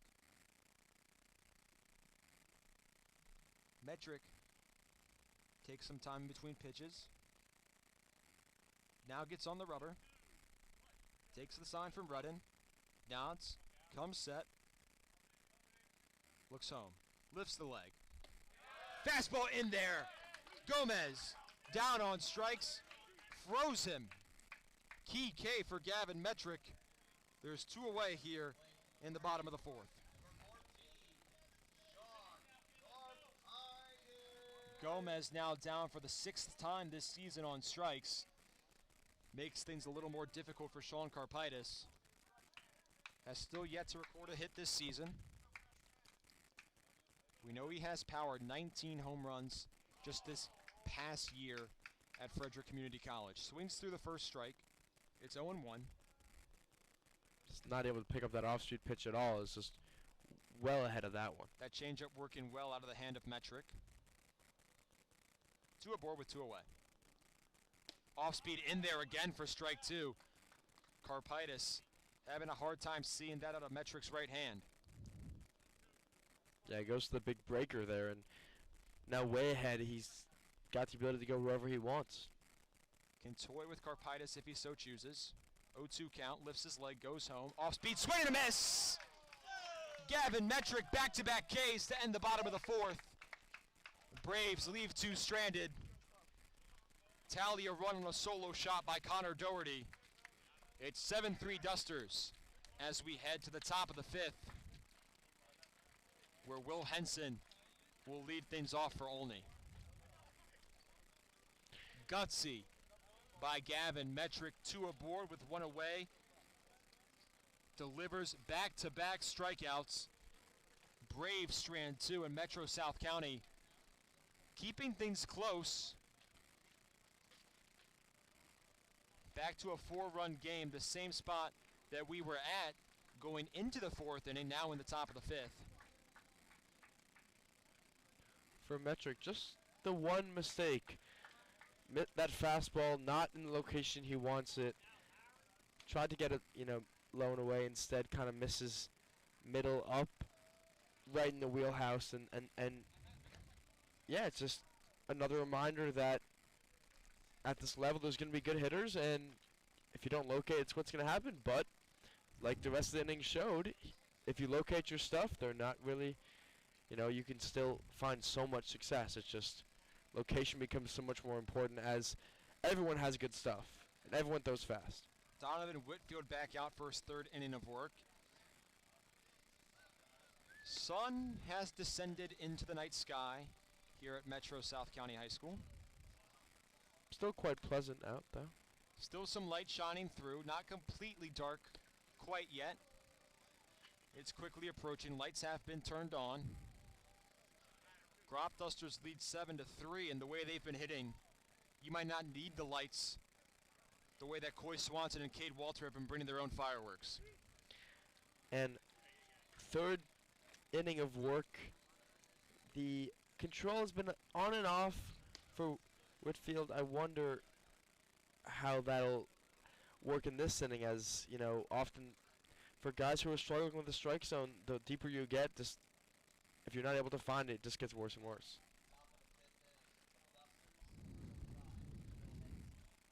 It's Will Henson getting us started here in the top of the fifth. He's 1 for 2 tonight with an RBI double. Whitfield's fastball has been really impressive through 2 innings. Let's see if he still has the same velocity. He'll be working from the windup. It's that awkward movement as Henson off the end of the bat fouls that one down the third baseline out of play. He's quickly down 0-1.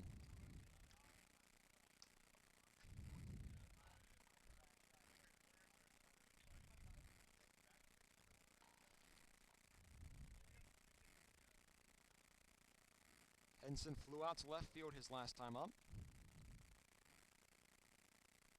Whitfield goes home. Off-speed pitch.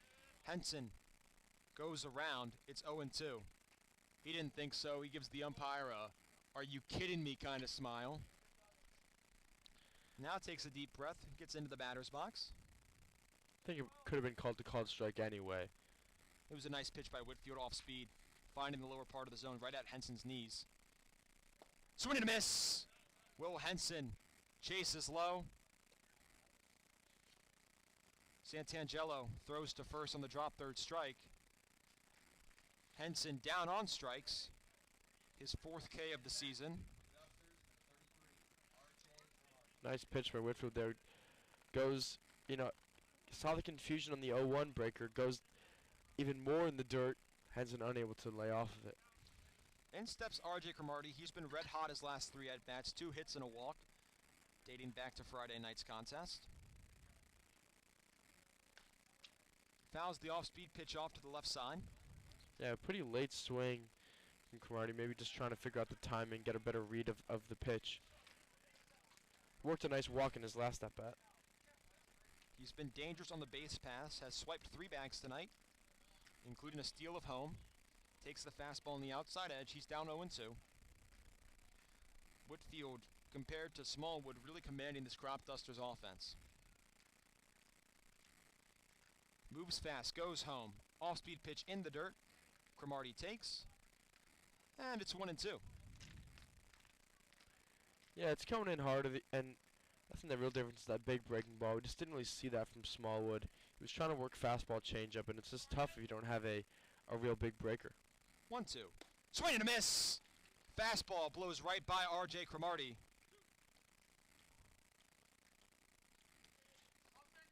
Two straight Ks for Donovan Whitfield. And there's 2 outs here in the top of the 5th. Cajern Ahern due up for Olney. He's 1 for 1 tonight with a single and a walk. Whitfield going fast. First pitch change up right at the knees for strike 1. You can tell when a pitcher's in a groove, and that is him right now. A little stare down after striking out Cromartie. Just the confidence is flowing right now. Whitfield, he stands 6'5". With the confidence, he looks even taller on the bump. Standing tall, working fast. Talking to himself, smiling, kind of all the classic attributes of feeling good. Off-speed pitch just low. Ahern does his signature wiggle wiggle. You can hear it coming from the Cropdusters dugout. He's got a 2-1 count. Whitfield still looks awfully loose, composed as can be, 60 feet from home plate. Fastball, Ahern fouls back. Count squared, 2 balls and 2 strikes. And he wants that ball as soon as possible. He wants to throw this 2-2 pitch and, you know, take advantage of the rhythm he is in right now. only being held up by Santangelo, who now gets down to squat, gives the sign. Whitfield steps off, now gets back on rather quickly, nods, wind up, pitch, low. Ahern works a 3-2 count. It's an excellent take. He put his foot down early. You could see the bat kind of start to go a little bit. When it came down to it, though, Ahern took. Whitfield again. Ahern fouls it back. 8th pitch of the at-bat incoming. Cager and Ahern far from an easy out.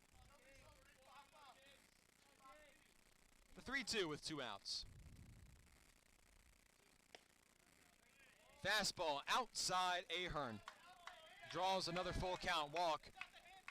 Dusters have a base runner with 2 outs. In steps Parker Redden. Another base runner on for the righty. He's 0 for 2 tonight.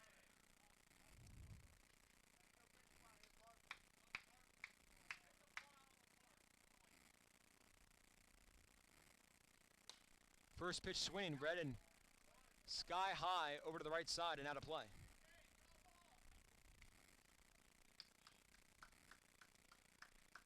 Redden 0 for 6 so far this season. He's gone down on strikes 4 times. Flew out in foul territory to the first baseman, Tony Dickiera, his last time up. Whitfield moving from the stretch. Comes set. Lifts his leg, now goes. Off-speed pitch, Redden ahead, strike 2. Redden just not able to see an off-speed right now, just until it's too late, but unable to decipher what if it's going to be off-speed, it's going to be a fastball, and you see him swing early. Having a tough time really seeing the ball out of anybody's hands to start the season. Whitfield comes set. Swing and a miss! Redden down on strikes for the 2nd time tonight. His 5th strikeout of the season. He continues to be plagued at the plate. Cropdusters strand a runner. We head to the bottom of the 5th. Olney still up on Metro South County 7-3. With that lead, I'll tell you, Ben, 4 runs seems like a lot, but the Braves have been challenging the Dusters. Yeah, and Whitfield keeping it close, giving his South County Braves team a chance to come back. And this is a big inning here. Another shot as they're sticking with the young man. And Metric, you know, last inning he battled, of course, kind of missed with a couple fastballs. He got hurt, but really showed some composure with runners on. Got 2 big strikeouts. Metric was able to escape an inning where he allowed 3 base runners with just 1 run. It came on a solo shot by Connor Doherty, his 2nd home run of the season. Ball is flying out here tonight. And it's the cleanup man, Trent Edelman, about to get things started for the Braves. Obviously, he has power, batting in that 4-hole. Has yet to hit a home run this year, hit 3 in his junior season at VCU. But I'll tell you what, Ben, he sure is a magnet for the ball. Has not been hit by a pitch so far this season. But this past year at VCU, he drew 21 hit by pitches. That was 6th most in program history. I wonder if he's some sort of magnet or something in that elbow or that knee. Some guys do not just have the knack for it. He was hit by a pitch in the 3rd inning, drove in a run with the bases loaded. It is not Connor Doherty, Mr. PA man. It is Trent Edelman. We all make mistakes, though. Metric working from the windup. He goes home, off-speed pitch low. Yeah, we should have some alliance. You know, we're all you know, commentators in some way. There's. Trust me, I make plenty of mistakes, my fair few for sure. 1-0 count. Upstairs heater misses. 2 balls, no strikes. Metric He's been so good with location to start his outing. Struggling here in his second full inning of work. He delivers. Change up below the knees. Metric quickly down 3-0. It's a tough call. Not at all a bad pitch, but not going the young man's way. 3-0 count. Fastball in there, strike one.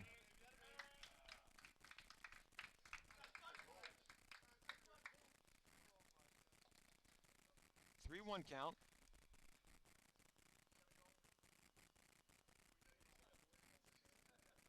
Change up in there. Gavin Metric not making it that easy for Trent Edelman. He's battled back to make it a 3-2 count.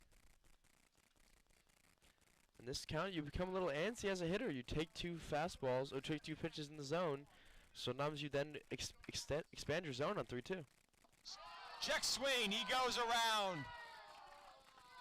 Edelman down on strikes. He gives a smile to the Cropdusters dugout. A couple teammates sitting around that first base side.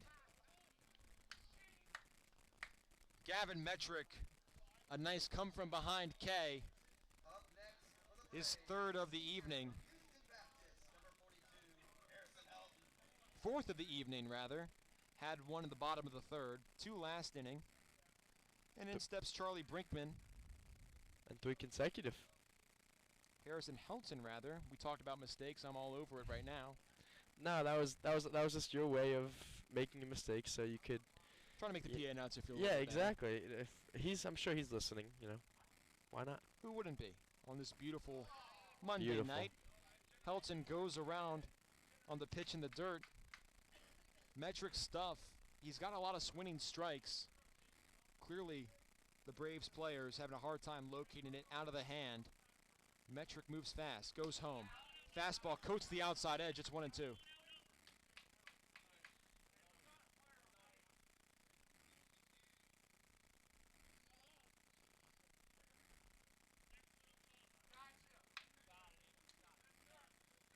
Umpires checking the Cropdusters for yelling out numbers. Off-speed pitch in the dirt. First base umpire threatened to throw out the next guy that yelled a number. I'm going to yell a number. Think we'll get ejected if we yell a number? Oh, easy. We're easy pickings. We sure are. We're certainly not as important as any of the Cropduster players. If somebody did get thrown out, you and I did play a fair amount of ball in high school. We could always step in if necessary. Oh, yeah. We're waiting. Don't give me a shot. Yeah, leader, give us a shot. 3-2 count now to Harrison Helton. He fouls it back. Lives to see another pitch. What do you think's the best case scenario for you in an at-bat against, let's say, Gavin Metric? Best case scenario, probably hit one off the end of the bat. Ground out, I would say. Oh, that's... Wow.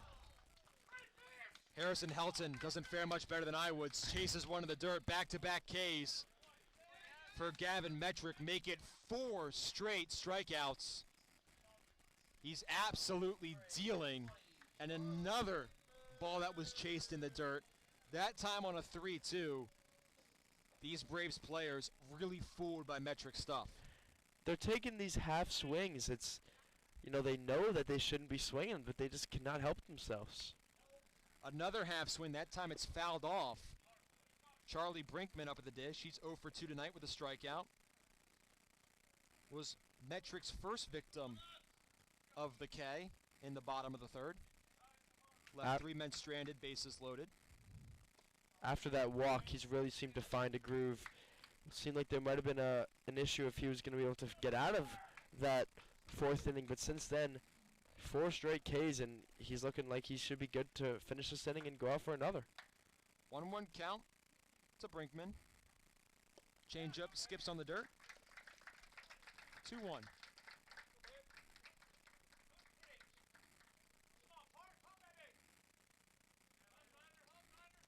A lot of fun being spewed. Claps being played on the loudspeaker. Skied up to the left side. Cromartie in foul territory. Has room. Makes the play. Gavin Metrick retires the side. 5 straight Braves men down. Courtesy of the right-handed pitcher. 4 on strikes. That one on a fly out in foul territory. Cropdusters maintain their 4-run lead after a fantastic outing from Gavin Metrick in the bottom of the 5th. It's still 7-3 as we head to the 6th. All the reason to think Metric should be good to go for another inning.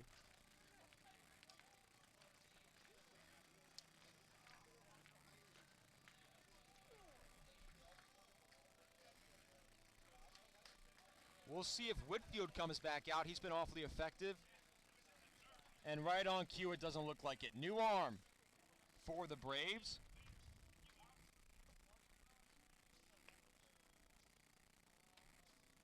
We'll get you who it is momentarily. It's Ketz Murray. He's appeared in 1 game so far for Metro South County. Pitched 2 1/3 innings, allowed 3 hits and 2 earned runs, walked 3 batters, struck out 2. 7.71 ERA to start his 2025 campaign. He just finished his sophomore season at Marymount University, where he had better success, appeared in 12 games, pitched 30 innings, 1 win, 1 loss, a 3 ERA flat, allowed 28 hits and 10 earned runs, walked 10, struck out 22 opponents, hit 248 against him. Seems like he's throwing primarily sinker cutters just from pregame. Nothing is straight, no fastballs, all either moving down or moving to the left. His sinker clocks in around 87 miles an hour, changeup and curveball in the mid to low 70s. No official velocity on that cutter listed anywhere online. Unfortunately, we don't have our TrackMan equipment with us. We can't tell you the exact miles an hour live in game. It's good to be home, you know. It's very much nice to be in that home booth. We'll be home tomorrow night in a rescheduling game. Olney will host the DC Grays at 5:30, not 6:30. So make sure to mark that down.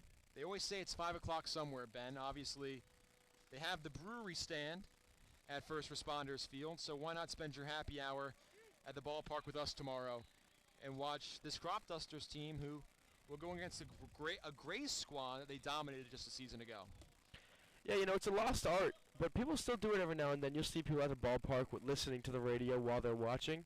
So, yeah, don't worry. You can still go to the game, and you don't have to miss us. Just, you know, bring your phone, bring some headphones, and you can just have the best of both worlds. And you can always wave hi. If you can't tell, Ben and I love to talk. That's all we do. Sure as heck don't like to play. That's why we're sitting down commenting on all 18 men on the diamond. We love it's Ahmad Duff leading things off here in the top of the 6th. He's 1 for 2 tonight with an infield single. It was his first base hit of the season. Duff dropped down the bunt for the base hit. And sometimes that's all it takes, you know, just a bunt single or just a bloop, something to get yourself going. First pitch by Murray in the dirt. Marymount's website has Murray listed at 6'3", and I don't know if it's just me, but he looks a lot taller than 6'3" out there on the bump. Yeah, it's a big mound certainly, but no, he's got some height to him. Fastball to Duff misses, and Olney's center fielder quickly up 2-0. I liked what I saw from Duff after the first pitch. He points the dugout and kind of give the motion of the pitch, showing, yeah, it's a sinker. You don't are doing what a good teammate does. Fouls that sinker off to the left side. First strike by Murray of the evening.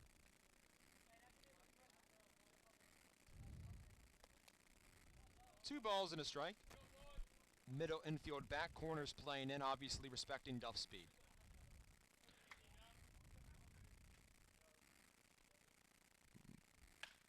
Duff, a line drive right out to left, on the run, diving.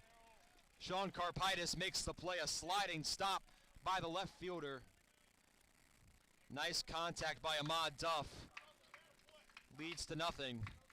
There's one away here in the top of the 6th. Top of the order for the Cropdusters. It's Coy Swanson, who's 2 for 3 tonight, with a 2-run blast and a leadoff double in the top of the 1st.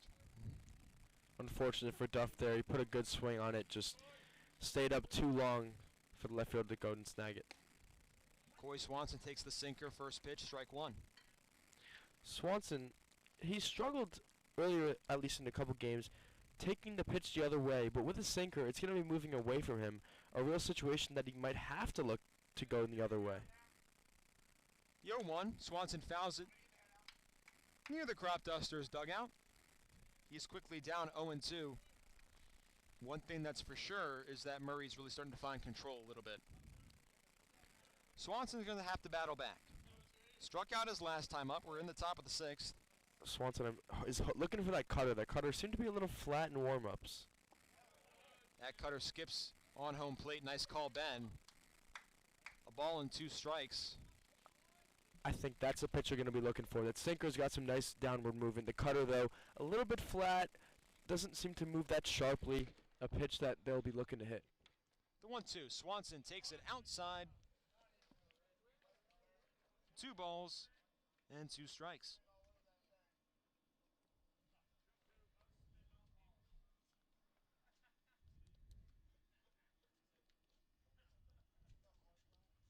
Murray comes set, now deals. Swanson skies that out to center field. Gomez coming in. He'll make the play. Dusters getting under that sinker. Coy Swanson retired. 2 up, 2 down here to start the top of the sixth. Swanson saw it well, as you could kind of see his legs. He went all the way under it, saw the movement, but just was, and did a decent job getting a barrel to it. Just a good movement, unable to get any real power on it. It's Cade Walter trying to get something started for Olney. He's 1 for 2 tonight with a home run. Swing and a miss. He was thinking home run number 2 there. Instead, he's on top of the cutter. 0-1 count.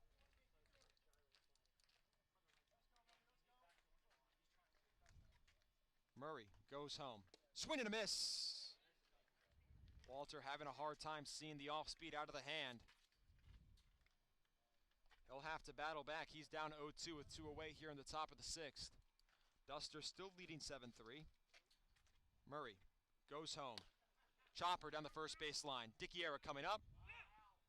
And it's called foul. He scooped it just to the right of the first base line.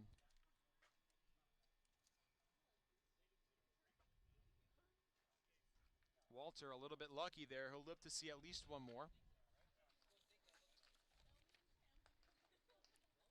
Struts back to home plate. Interesting there. Santangelo basically pointing, if not tapping, at the dirt, hoping for that ball to be there. Ended up having some decent plate on it, Walter, though. Still not seeing it great. Walter goes home once more. Fouled off to the right side.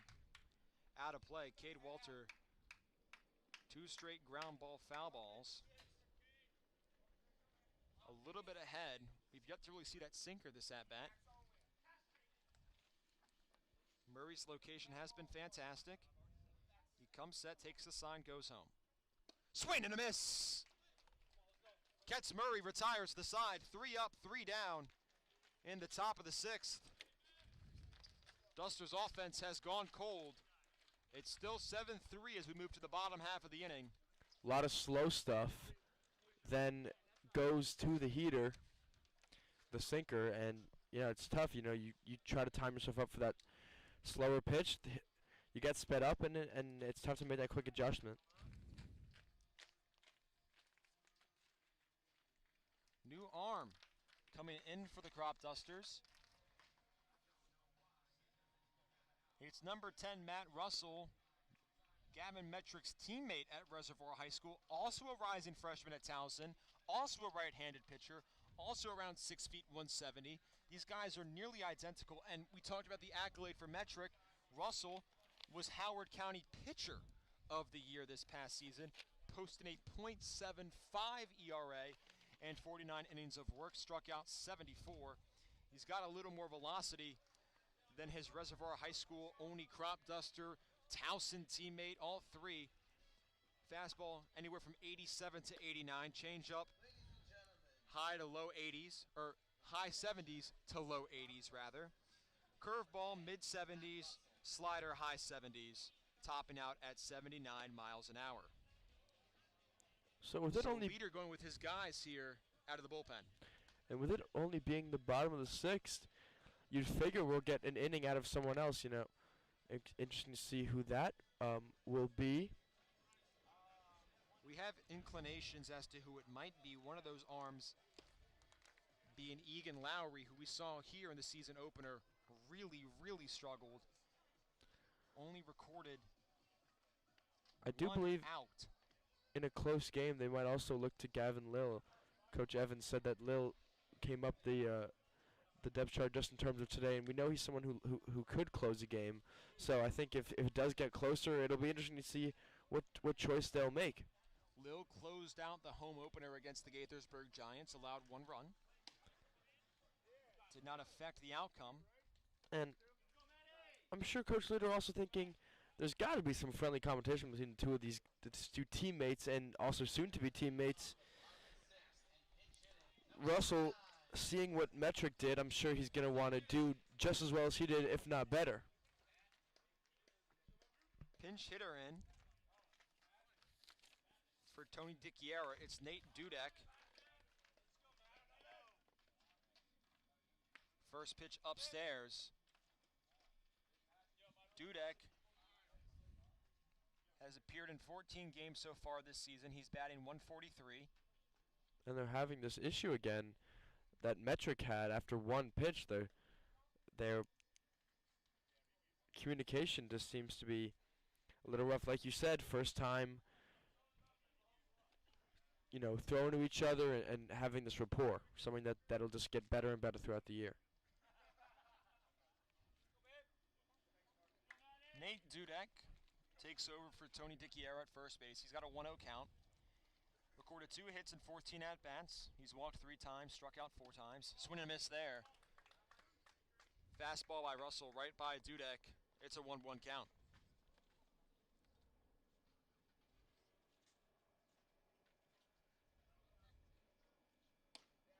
And that fastball right on the outside part of the plate. Dudek did not appear in the first matchup between these two squads, taking his first at-bat against Olney here in 2025. 1-2 count. Russell moves fast, goes home. Foul ball by Dudek, keeps it alive. Just a little ahead of the changeup, able to get on top of it. Nice pitch, and yeah, just barely got a piece. If that's a little bit lower, then Dudek's likely swinging through that. 1-2. Russell goes home. Swing and a miss. Dudek down on strikes. And there's one away. Connor Doherty due up. Stepping up to the plate for the Braves, number 22, Connor Doherty. Doherty hit a solo shot his last time up. Ooh. And that ball hits him right in the chest. I don't know if I saw him pull back, really. But wow, tough. I mean, the sound that made was awfully loud. No inclination that it hurt Doherty. He just took off the Evo shield and trotted down to first base. I would have appealed that. Maybe I saw it wrong. I was too focused on him getting hit, but I don't. He certainly initially put the button out. I don't know if I saw him pull back, but regardless, that's going to be a free base runner, albeit a painful one. You know, they say love is painful. I guess baseball can also be painful. That it can be. It's the sport these guys love. And it's Ryan Santangelo who came in tonight cold as can be at the plate. He's got 2 singles. He's got a runner on. Pick off, checking on Doherty. He slides back safely. As we both know, and anyone who's a fan, baseball can be painful physically, but man, it can be really painful mentally. And you know, we've all been privy to some tough losses that have certainly affected us. Off-speed pitch scoots away from Redden. Doherty will take second base. Russell, playing the comparison with his Reservoir High School teammate, a much more difficult time locating. He's got a runner in scoring position with 1 away. You talked about the mental barrier. Santangelo has certainly made work at chipping away at bat roadblock tonight with 2 base hits.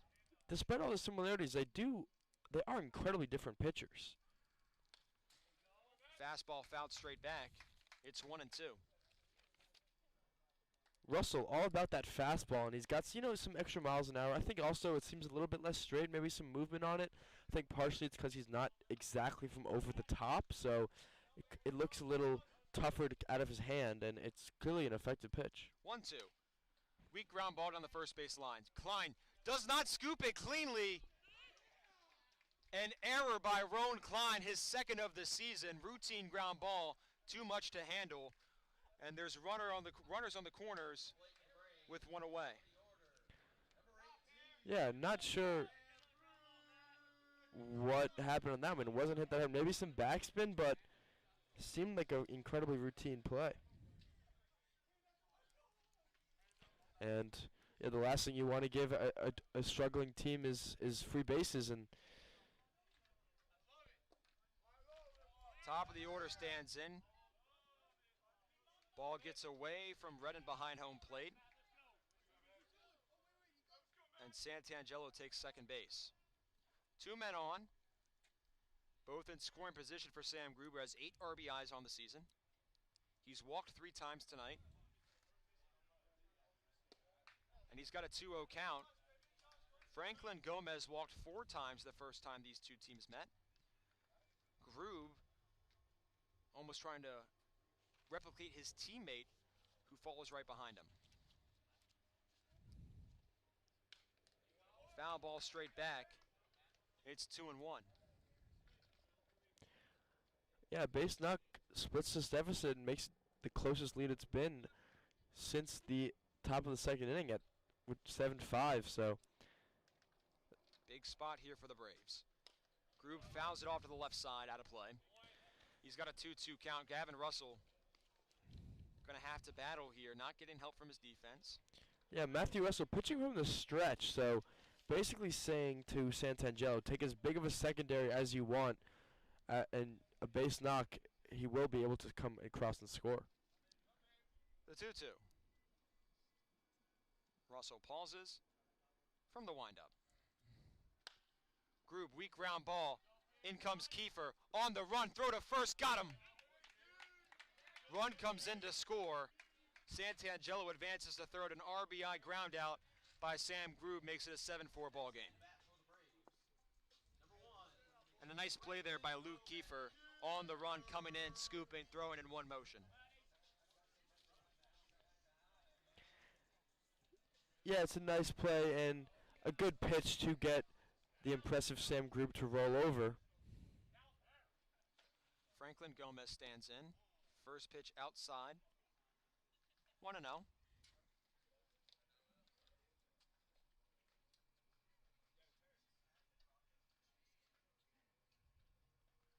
Grube comes set, now goes home.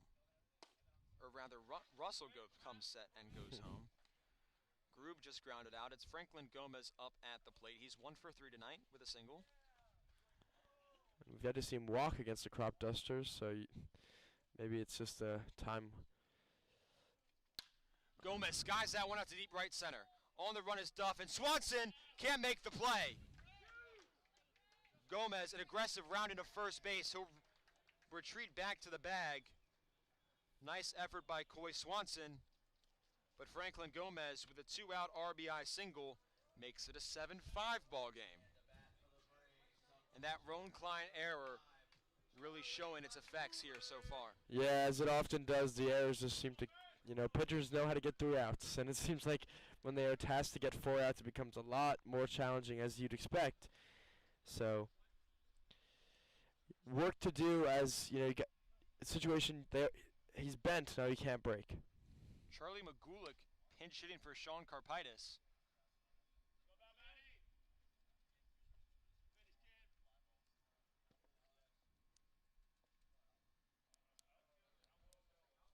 He stands in. He's batting .286 on the year with 4 hits, including 2 extra base hits and an RBI.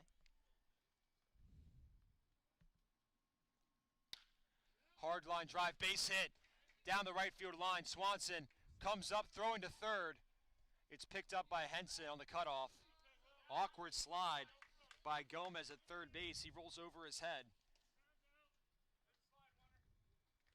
Things getting out of hand here in the bottom of the sixth. For the Braves, the birthday boy number 8, Walker Basil. So we're seeing a lot of different changes for the Braves. It's now Walker Basil, who's 0 for 5 this season. Really testing our boards here, Ben. yeah, certainly, you know, making changes and work there with that base knock. And we were talking about after some long games, we're expecting close, a little bit short of this one, though. So that could be going for a long time.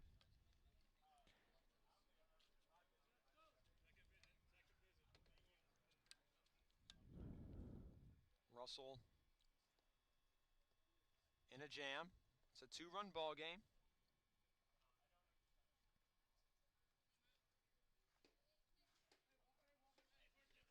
Arms getting loose in the bullpen for the Dusters.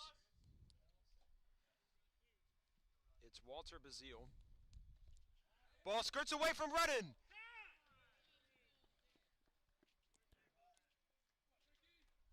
And into the bullpen, so that's not going to be any issue. And you see Gavin Lill, who we were talking about maybe seeing a little bit later, going. That's not a light jog to go join his buddies in the bullpen. That's I got work to do jog.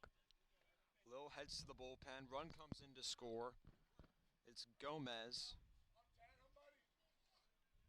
Magulik advances to second. Tying run on second base. Bazile stands in the batter's box. It's 7-6 here in the bottom of the sixth. Cropdusters at one point led 6-0. That lead has shrunk down to 1. Another pitch in the dirt. Russell visibly frustrated.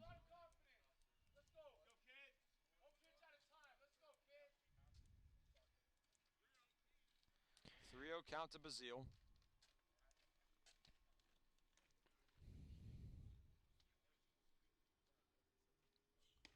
Fastball in there, strike 1.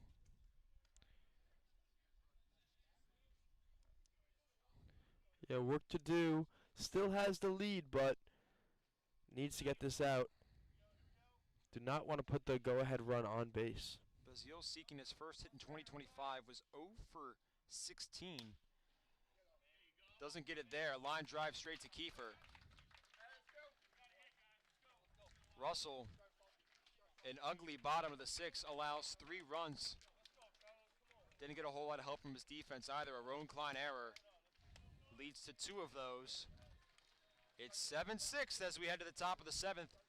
Cropdusters came back here just 5 days ago after being down 2. Are at risk of being upset here after leading 6-0. Yeah, a bit of a wake-up call maybe for this lineup, who was kind of been cruising since that second inning. You know, put up 6 in the first 2, only 1 in the next 4. You know, it's a 1-run game now, no excuses. Need to find a way to get some more insurance for this pitching staff. And it's a different ball game.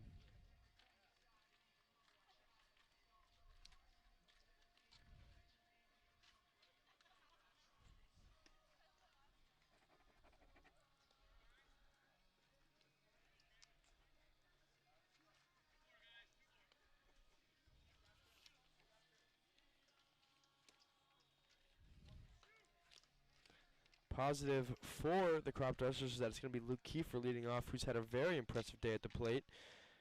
On base twice and an RBI on the other at bat. Klein, you know, it's one of those good things about baseball, made a very costly mistake in that bottom of the last inning, batting second, and a great chance to get some instant, you know, revenge or at least some help for the team after, you know, making a costly mistake. Murray back on the bump for the Braves. His team is down 1 here in the top of the 7th. Luke Kiefer standing in. First pitch in the dirt. 1 ball, no strikes.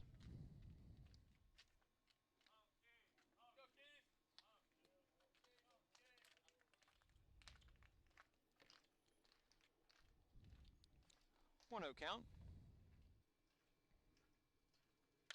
Kiefer skies at the shallow right. On the run is Bazile, and it's out of play, foul, right in no man's land. It'll count as a strike, and Kiefer lives to see at least another pitch.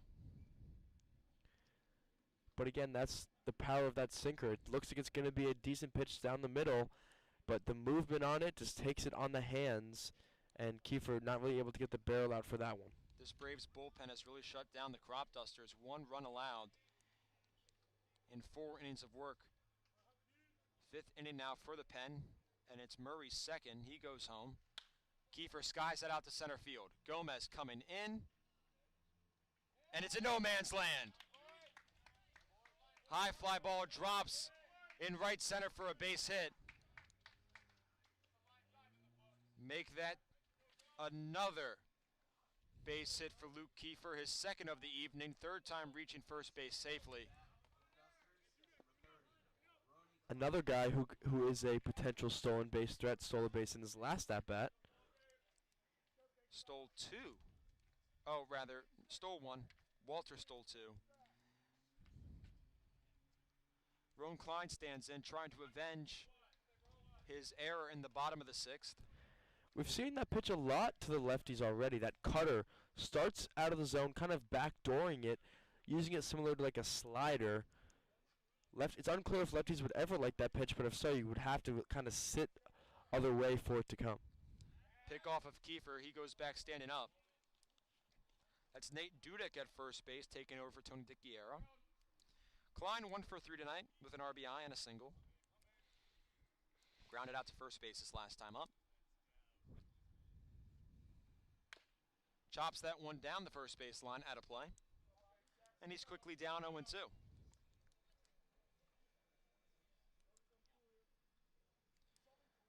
Night has befallen upon us here at South County High School. Sky's completely dark. Lights doing their work. Cropdusters offense has gone silent. Ball skips away from Santangelo. Kiefer advances to second base, standing up on the wild pitch. Yeah, not a single star to see. It is as pitch black as you'll get. But the pearl that is the baseball, definitely not fighting with anything else. yeah, shining. It's a 1-2 count. Kiefer on second. Nobody out. Klein takes the upstairs sinker. Works the count full or even, 2 balls and 2 strikes.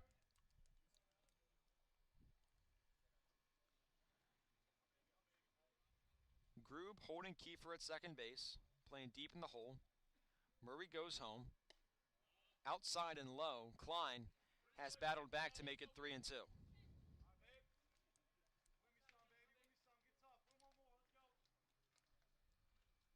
Nobody out. Dusters have not scored since the top of the 4th. We are now in the top of the 7th. Kick and deal by Murray. Swing and a miss. Roan Klein down on strikes. And there's one away.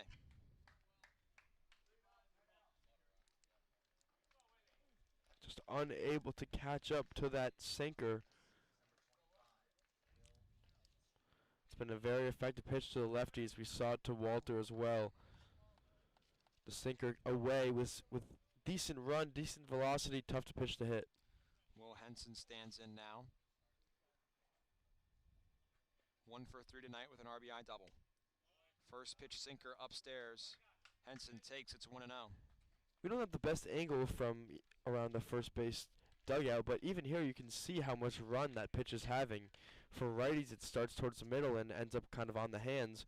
Lefties, it ends up either towards the middle or towards them, and then ends up on the other half of the plate. The 1-0. Henson, ground ball down the third baseline and foul. Just to the left of the bag. Third base umpire had a clear view of it. Kiefer was ready to trot on home. Instead, he'll retreat back to second base, and Henson back to the righty's batter's box. 1-1 count, one away. Murray has had great control so far. That one gets away from him. It's 2 balls and a strike. Certainly a different vibe in the dugout. Less fun, more intense, more locked in on the game, you know. Obviously, when you score 6 in the first 2 innings, it's all loose, it's all fun, but now it's, you know, it's gotten a little tenser. Olney with its back against the wall a little bit, even with the lead. Henson takes the sinker for strike 2.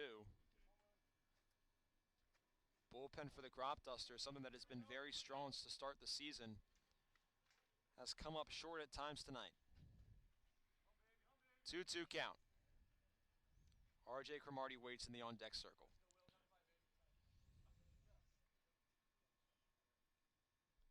Kick and deal. Swing and a miss!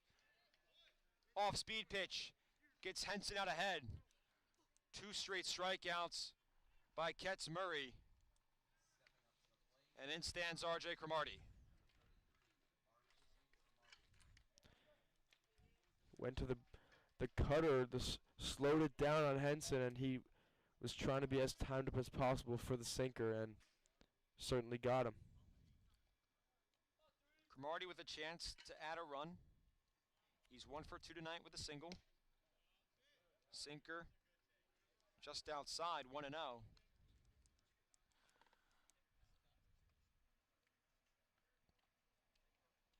Cromartie has 1 RBI on the season.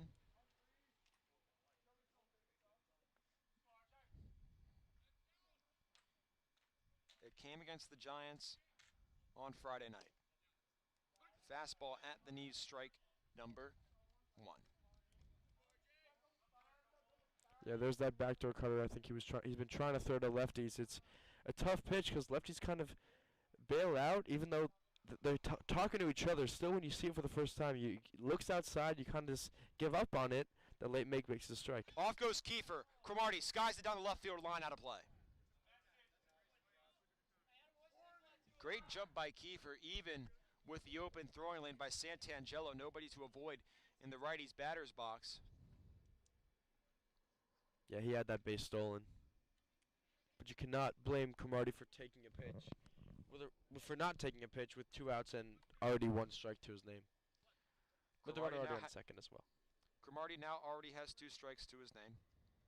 It's a 1-2 count, 2 away, top of the 7th. That ball skids in the dirt. Count square, 2-2.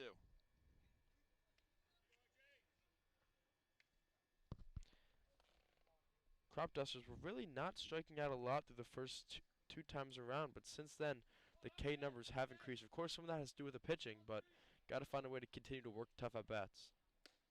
2-2 pitch upstairs to Cromartie. Works it full, 3-2. Cromartie has walked once tonight and struck out once. Cropdusters have struck out 6 times since the top of the 4th inning. Yeah, and 4 of those have been this time around the batting order, and that's only been 5 hitters. The 3-2.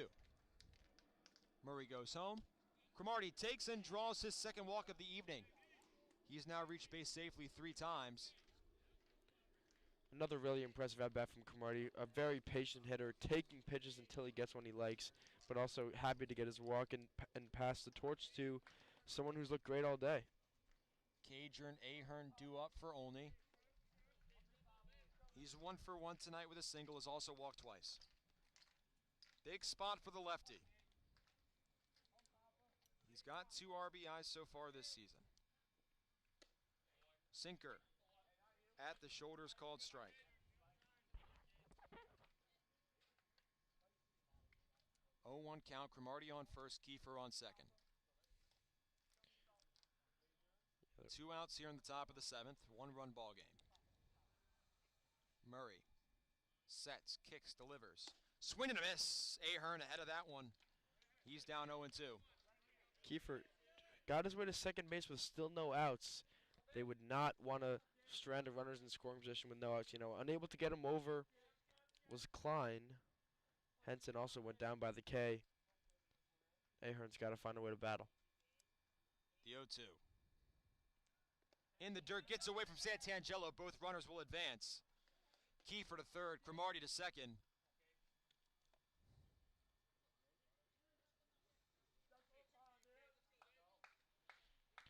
Just heightens the importance of this at-bat. A base hit now brings in 2.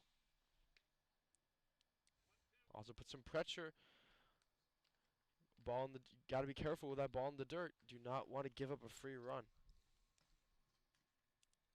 1-2 count. Sinker low.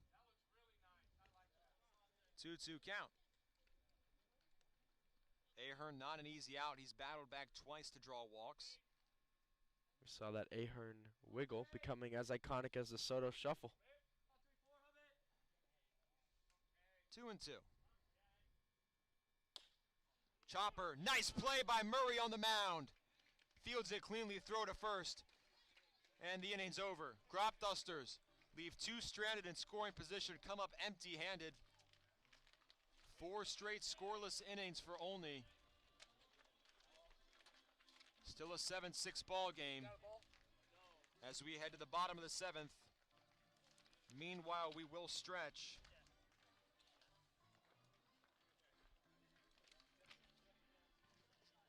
Matthew Russell heading out for a second inning of work.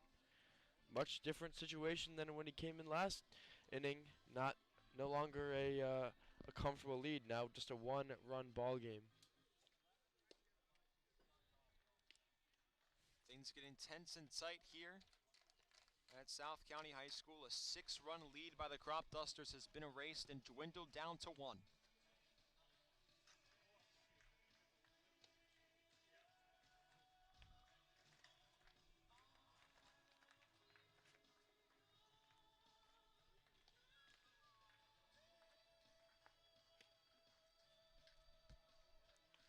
The lineups have gone in basically opposite directions. Cropdusters started hot, and South County Braves really did not have much of an answer for the pitching of the Cropdusters early on. Since then, though, the Cropdusters able to continue to get runners on base, just not able to get any production with runners in scoring position, and that's been the story these last couple innings. Some big clutch hits from the Braves, not much to account for Olney.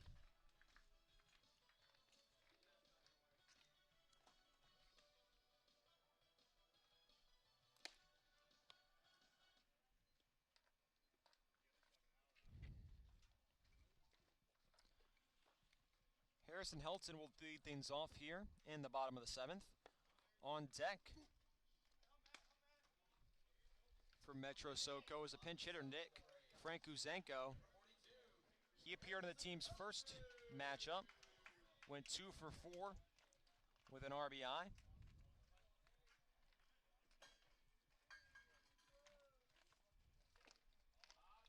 That one pops out of the glove of Redden. 0-1. Right now it's Harrison Helton. He's 0 for 2 tonight with a walk. Lines that one out to left field. On the run, Walter skips right in front of him. Leadoff single for Harrison Helton. Matthew Russell getting teed off on here. 3 runs in the bottom of the 6th. Leadoff single in the bottom of the 7th. Go-ahead run at the plate. And it's Nick Frankuzenko standing in. Hit 4 home runs this season at Towson. Just wrapped up his freshman year. So it's a matchup of soon-to-be teammates. He's hitting .455 this season in 22 at-bats. Ball gets away from Redden. Into second goes Helton. And for the Cropdusters, it really feels like they're chasing outs now. They have 9 to get, which is, a lot as where it stands right now. And it seems like all the momentum stands with the Braves. 1-0 count. Frankuzenko fouls that one down the line. And this is almost an identical situation to the top of the inning where Kiefer found a way to get a base knock, got his way to second base pretty quickly in the at-bat, was on second. Cropdusters were not able to have the productive at-bats and get him over. Interesting to see if the South County Braves can have some better results with Frank Azenko's up now. Line drive out to left. Walter coming in, dives, makes the play. Cade Walter, a diving catch. And Nick Frank-Uzenko robbed of a base hit. Key out for the Dusters. There's one away now. Yeah, he was in a all-out sprint, then kind of slowed up. Was not sure what that was about, but I guess he realized he had a better read on the ball than initially thought. Slowed up and made the great diving catch. Nice snag by Cade Walter. In steps Nate Dudek, struck out to lead off the bottom of the sixth. Off-speed pitch in there, strike one. Tying run on second. It's Harrison Helton. Nate Dudek at the plate. Connor Doherty due up next.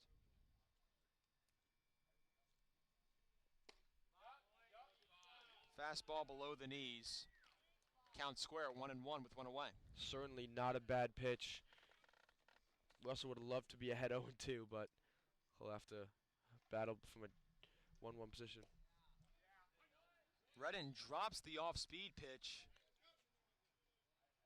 Dudek did not like the call. Pitch was around knee level. Umpire called it a strike. It's now 1-2. Nice sharp break on that 1-1 pitch. Might have been a makeup call. 1-2 in the dirt. Nice scoop by Redden. Tosses it back to Russell. And we've got a 2-2 count here with one away. It's a big block by Redden. He's got to find a way to keep that runner on second, not allow a ball to get past him again. Key pitch upcoming. Russell delivers. Check swing. Redden cannot squeeze it. Dudek does not go. Redden having a tough time holding on to the ball. If he catches that, maybe a called strike. Who knows? Counts now 3-2. Now you do not want to be worried about ball security with your catcher. Russell set. Now goes. Swing and a miss. Huge strikeout by Matt Russell. And there's two away. Russell had gone away from his fastball. It got hit a little bit, but it's got some solid velocity. You know, after all the soft stuff, he attacks with that fastball on the inside part of the plate and earns the strikeout. Dangerous bat up for the Braves. It's Connor Doherty. He hit a home run in the bottom of the fourth. Watches the first one go for ball one. He's got 2 dingers on the year. He's 1 for 2 tonight. With that solo shot, was also hit by a pitch in the bottom of the sixth. He's coming off the last at-bat where he was hit by Russell right in the chest, something he won't forget. Swing and a miss. Chasing low. Evens the count, a ball and a strike. Tying run on second. Matt Russell, the rising freshman at Towson. That one gets away from Redden again, and it rolls into the Cropdusters dugout.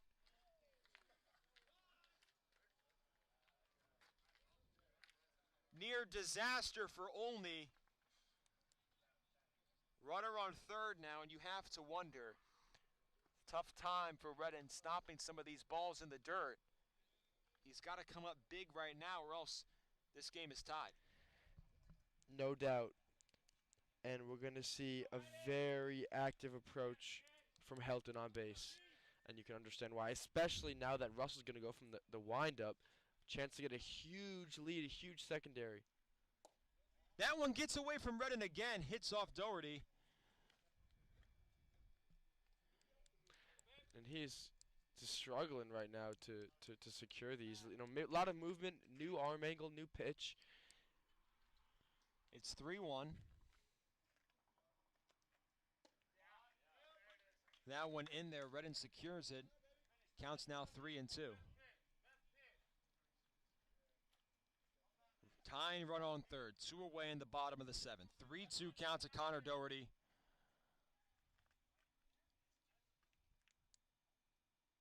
Kick and deal. Swing and a miss!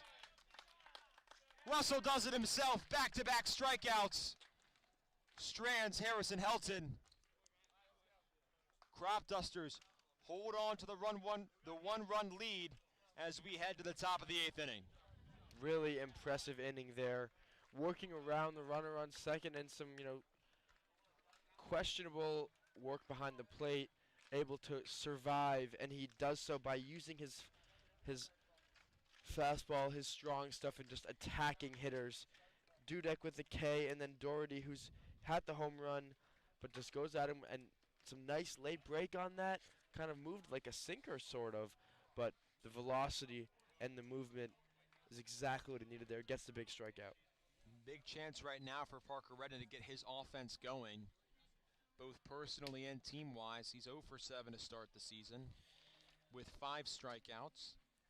And on paper, it does seem to be not the worst matchup for him, just in terms of he's not going to be seeing that big looping sweeper slider. It's going to be more of that cutter that's is not as much of a big breaker, which is going to help him, because what we've seen is just having trouble seeing when it's going to be that off-speed pitch. Maybe a favorable matchup for Redden to get this offense going. Murray has been dominant, has posted zeros in his 2 innings of work. Back out for inning number 3 here in the top of the 8th. He's worked past damage, and when it's mattered, he's made some big pitches, and I think he really strikes me as a pitcher that could struggle second time around, because I think a lot of the success was kind of seeing that cutter, not expecting it to be in the zone, and then that sinker having all that run that it did. I think second time around, expect these really smart hitters, with Swanson and Walter and, Kiefer, to be able to make the adjustment. And now that they've seen all the movement and seen those 2 pitches already, 4 times. In stands Parker Redden. Murray from the stretch. Redden, broken bat. Skies that one to the left side, out of play.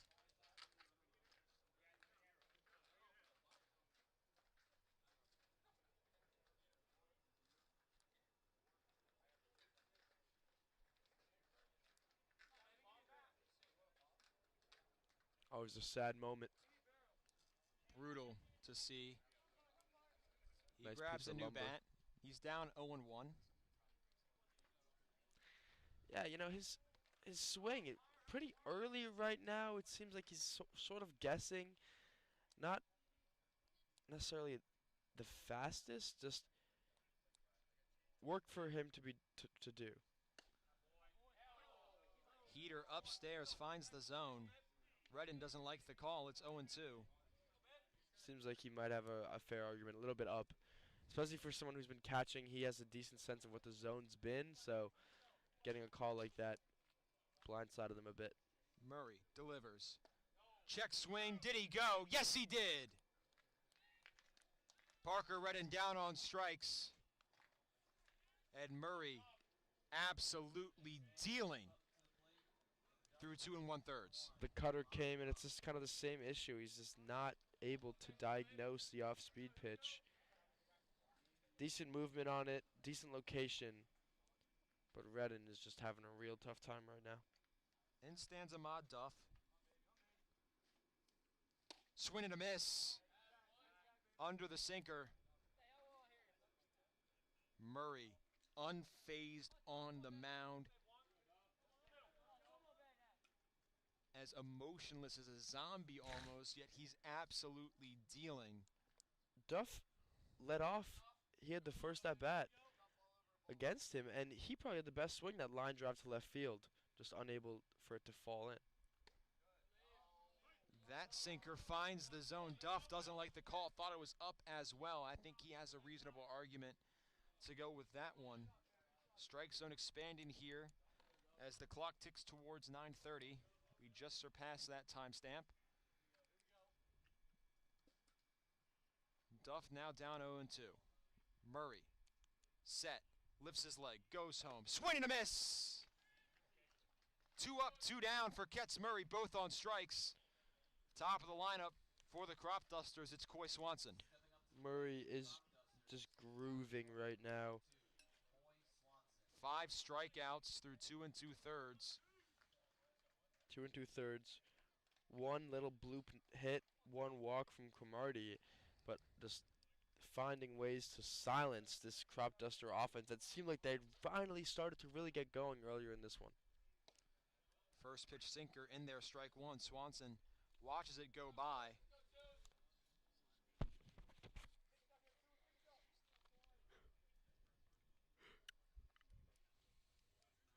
Oh, 1 count.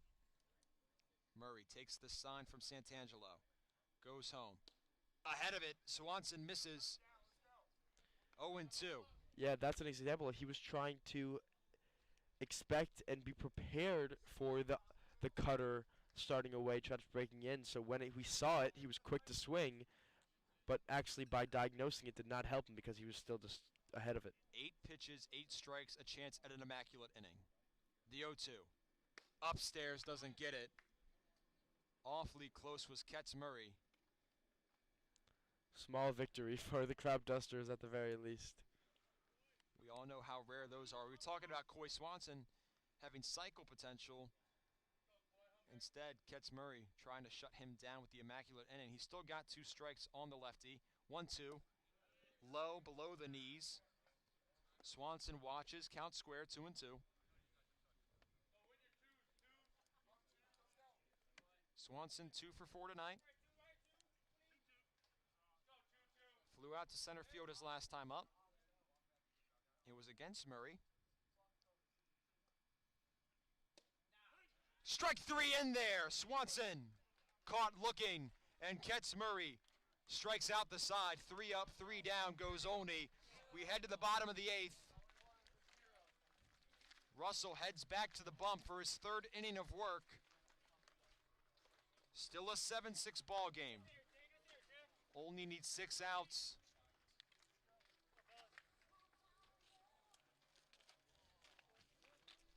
Braves definitely on the attack. It's been 4 unanswered for Metro South County. Dating back to the bottom of the 4th, Dusters have gone silent.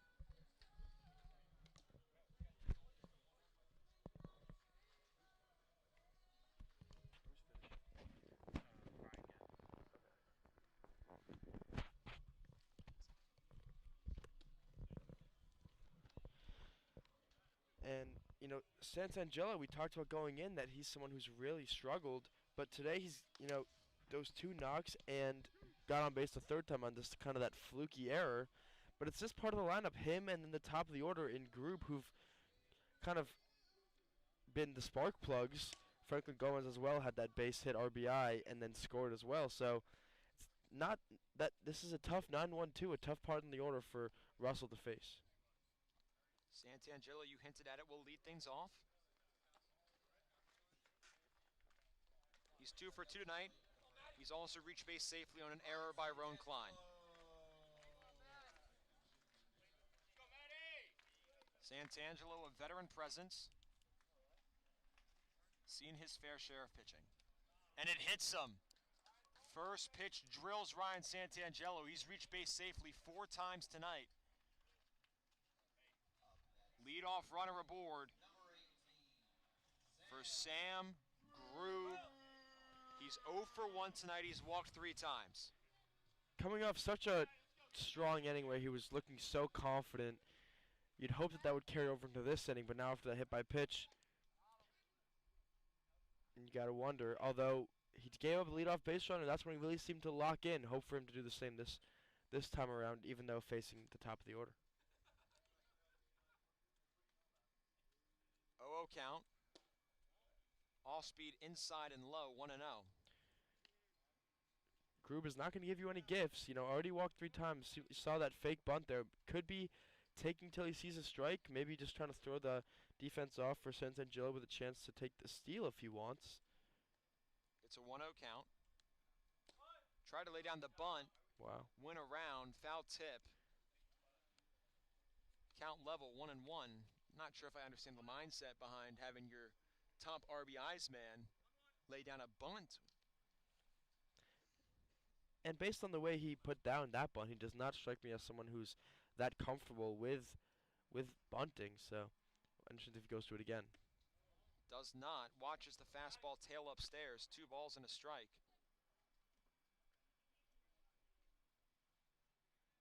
Watch out for the steal here. Santangelo taking signs from his third base coach.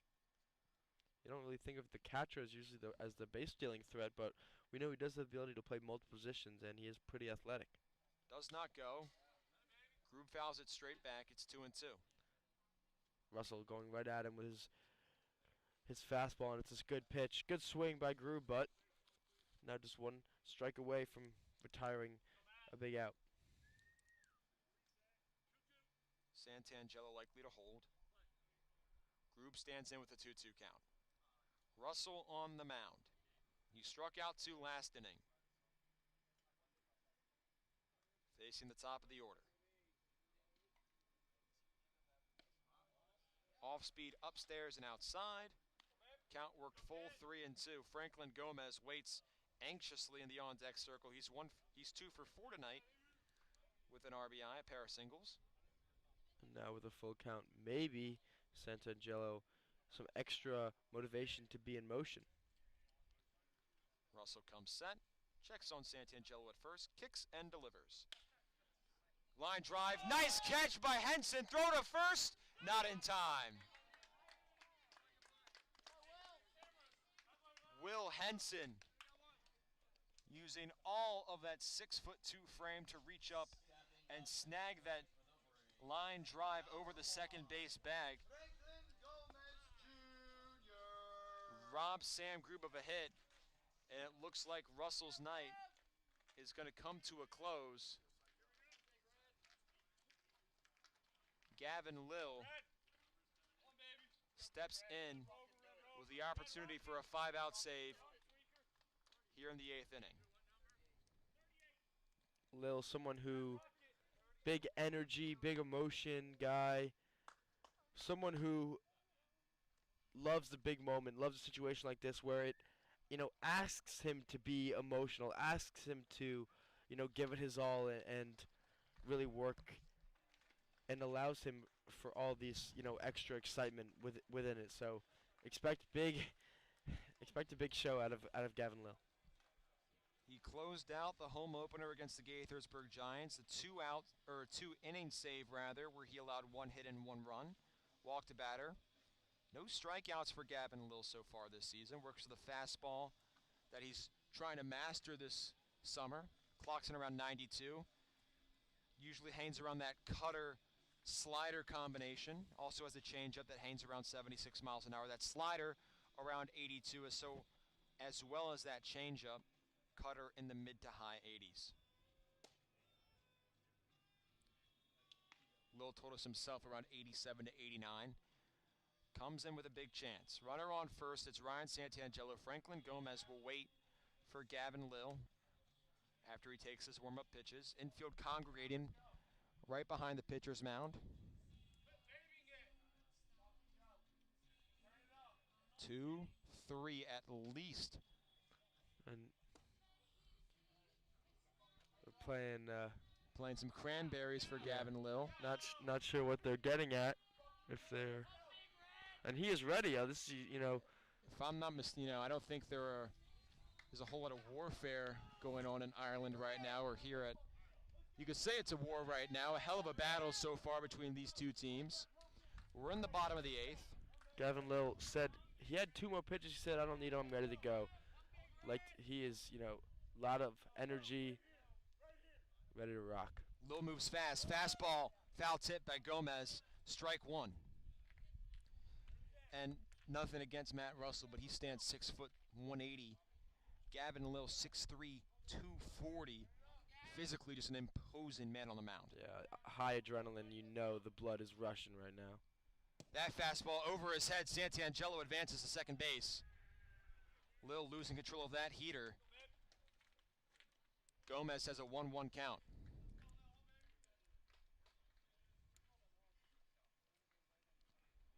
As Carter Ritchie stops by to say hello.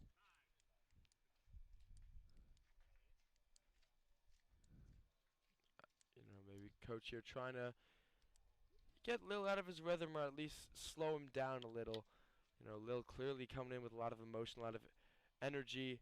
Coach of the other team kind of slowing down a little bit, trying to, do what he can to make the game a little bit less exciting, a little bit slower moving, and kind of squash the energy. Pinch runner will come in for Ryan Santangelo. So a new catcher will sit behind home plate in the top of the ninth.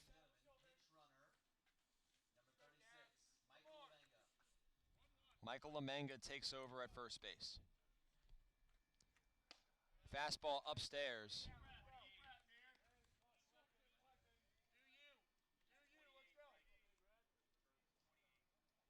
Lemanga has 1 steal on the season. 2-1 count now to Gomez. Swing and a miss! There's that great cutter that he's so fond of, and you can see why. After going to the fastball, it looks like a fastball coming out, but then that late cut is such a tough pitch to hit. It's so easy to swing right over it. Gomez has 3 RBIs on the season. A chance to add his 4th and tie this thing up. Lil to home. Off speed in the dirt. Redden, nice block. Key block there by Parker Redden. Yeah, so important to keep that runner on second. You do not want that runner to get the third with less than 2 outs, would force the infield in, and anything into the outfield most likely ties the game. Charlie Magulik waits in the on-deck circle. Lemanga, hefty lead, now retreats back to second. Swing and a miss! Huge strikeout by Gavin Lill. And there's 2 away here in the bottom of the 8th.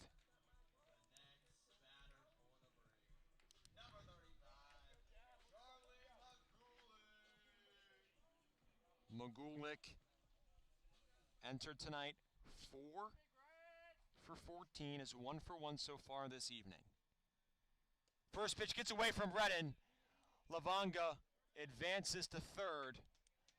So now you have to be wary of the pass ball once again. Tying run stands 90 feet away from home plate. Yeah, unclear if that's why, but sometimes when you have all that excitement and adrenaline, it leads to you kind of overthrowing that fastball, ending up high. Unclear if that's what's happening with Lil, but something to watch for. You do not want to do that again. Nearly lost control of that one. Vocalizes his frustration by using a pair of expletives. Yeah, just didn't get the grip on that off-speed pitch that he wants. Kind of spun the wrong way. It's a 2-0 count to Magulik. Make it 3-0. Fastball misses upstairs. Every pitch clearly just taking a big toll on the mental side of him. Obviously you don't want to be living or dying on every pitch, but in a situation like this, you can understand where he's coming from.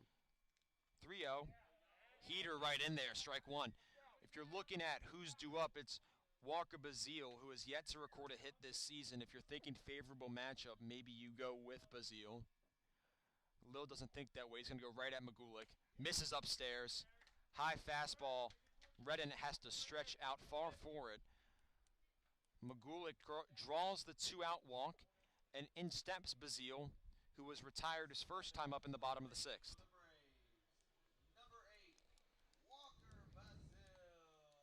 As we heard earlier, it is his birthday. It would be, quite the gift to himself if he's able to come through here against Gavin Lill. Tyne run at third. Go ahead run at first. It's Lavanga at third. Magulik at first. Bazile at the plate. He takes the first pitch strike. Lill takes the sign. Nods. Comes set. Rocks. Steady. Goes home. Line drive into right. Base hit. It's down. 1 run scores. And the 6-run lead has been erased. It's 7-7 here in the bottom of the 8th.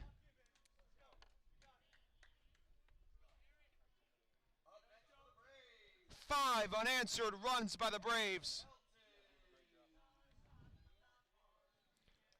Yeah, I mean you can blame it on the relief pitching, but end of the day, if the lineup doesn't score, if a lineup scores 1 run since the 2nd inning, I mean it's tough to win a game. Harrison Helton in.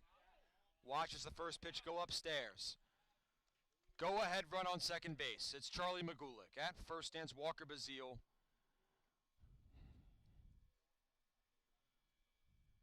The 1-0. Below the knees, called ball, 2-0 count now to Harrison Helton. Nick Frankuzenko waits in the on-deck circle.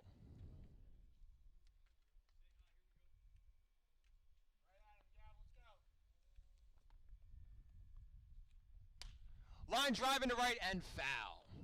Just to the right of the line. This game is already turned on its head, but it's, a base hit away from really changing things. A base hit here most likely gives the Braves the lead, and just like that, after having the lead throughout the game, the Cropdusters would be down to their 3 outs. Crazy things happening here at South County High School.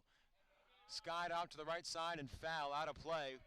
2 balls and 2 strikes. Harrison Helton, he's 1 for 3 tonight with a single, also drove in a run on a walk. Can drive in his second tonight. Had 2 RBIs coming into this evening, now has 3. 2-2. Swing and a miss! And it's a tie ball game as we head to the 9th inning, 7-7.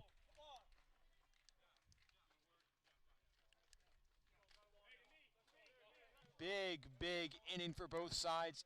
Each down to 3 outs, so long as we go to as long as we don't go to extras. You'd figure it was already needed, but if that doesn't give this lineup a wake-up call, then nothing will. From the huge lead to now tying the game, you gotta expect a response here, and with the new arm, I think that will not be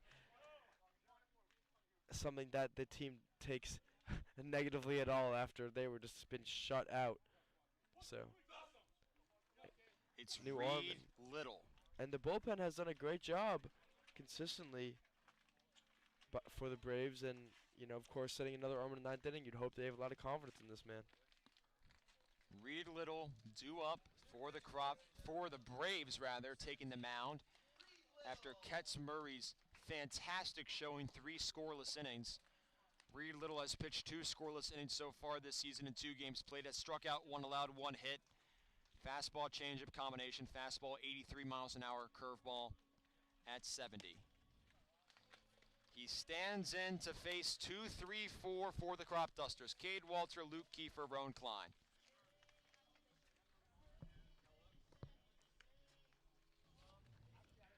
Walter, a threat to run if he gets on base. Stole those 2 bases when he got on base with his walk. Also hit that home run earlier. Did not look great in his strikeout last at bat, but we know about his hitting prowess. Things are tightening up here.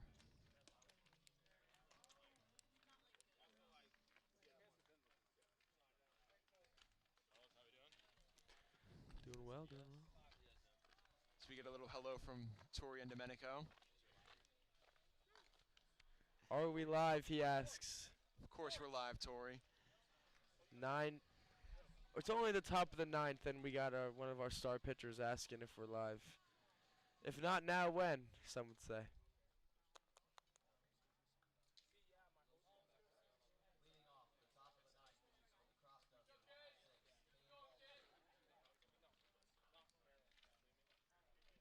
Such a nice guy.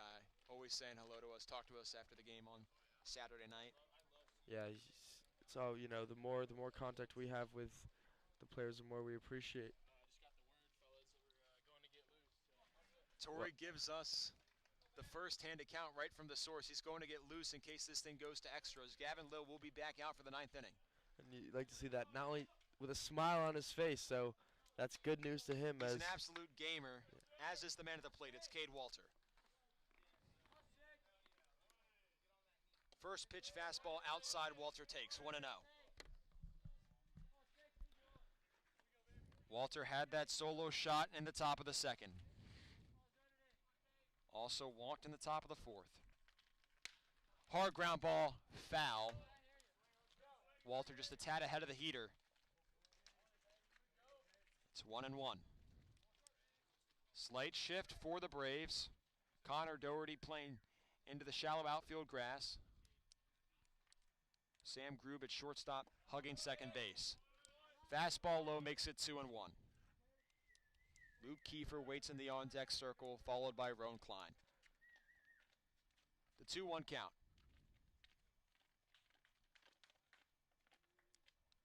Little finagling with the ball. Now delivers. Upstairs, misses. This already Little not showing the same impressiveness that we've seen from the other relievers. I mean, he's very tall but very lanky, kind of big windup. Only that fastball, curveball, not the same kind of sinker cutter. Fastball there. Swing and a miss by Walter. Counts full 3-2. However, he is quite tall, and he extends as far as he can. That fastball adds some velo just with that extension of the tall guy. 3-2. Fastball low. Walter draws the leadoff walk.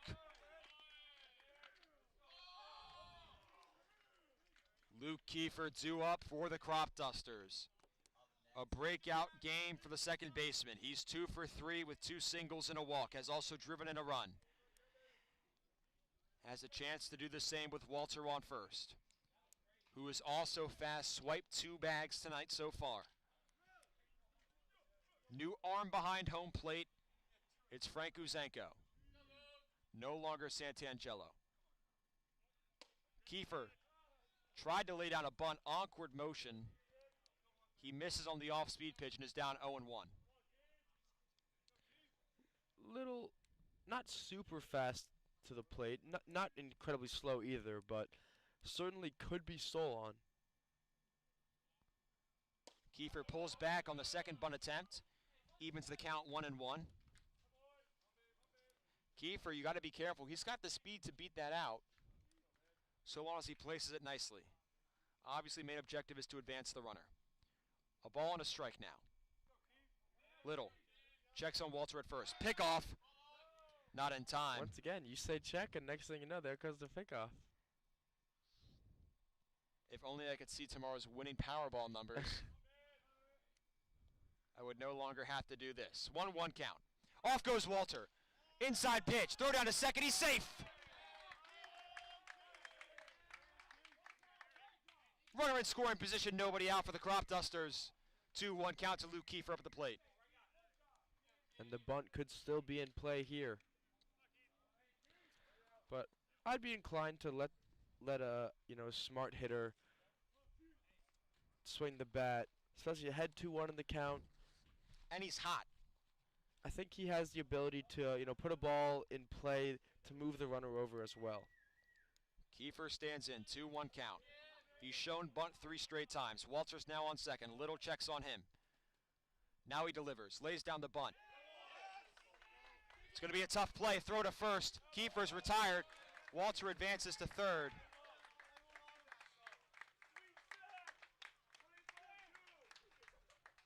"90 feet away goes the go-ahead run.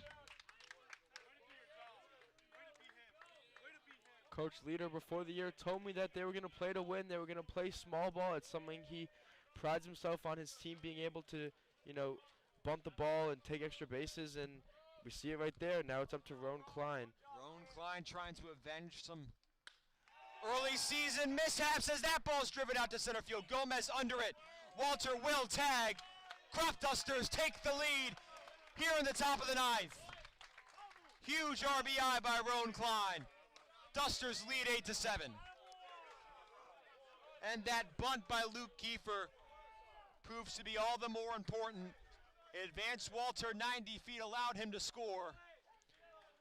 As well as the stolen base, of course, if Kiefer just bunted him over on first, that would have, all been for naught. Great swing by Klein, and I love that, swinging first pitch in that situation. I think there's no better situation to swing first pitch than when you have a runner on third base. You get a fastball in the zone. Why not swing and hit a fly ball? Great job there from Roan Klein, understanding the situation. Clutch at bat. Conversation being had. A lot of interruptions here by the umpiring crew. He's trying to talk to the bullpen. Not quite sure what's going on.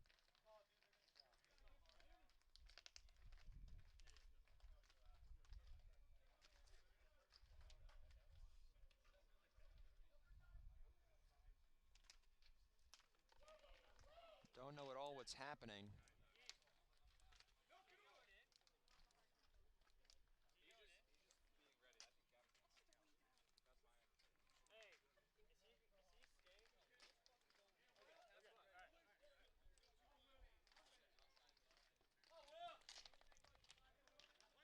has been confirmed. There is no doubt that Gavin Lill will see the mound for the bottom of the ninth. Before we get there, it's Will Henson. First pitch off speed in there, strike one. Big piece of hitting from Rowan Klein, especially after his fielding mishap led to 2 Braves runs. Clutch from a guy that did not see any at-bats this past year at Utah, as the off-speed pitch bounces on the dirt and into the glove of Frank Uzenko. Henson takes, it's 1-1. Henson had a great start to the day with that well-hit ball. The double could be home run. Fastball in there, strike 2. But he hasn't been that comfortable in his last 2 at-bats. You know, back-to-back strikeouts. The last one left him incredibly frustrated. A situation that he wanted to, get Kiefer in from second. The 1-2. Off speed in the dirt. Henson takes. Count even. 2 balls, 2 strikes. Just looking ahead a little bit, Ben.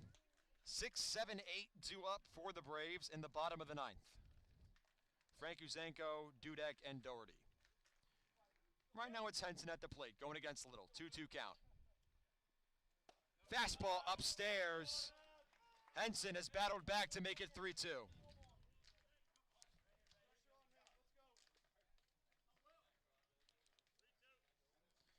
3-2 count to Henson. Little already has the sign. Exhales. Fondles with the glove. Now goes. Off speed, swing and a miss. Henson slams the bat in frustration. Cropdusters take a 1-run lead into the bottom of the ninth. It's 8-7 Olney after the RBI sacrifice fly by Rowan Klein. That drove in Cade Walter.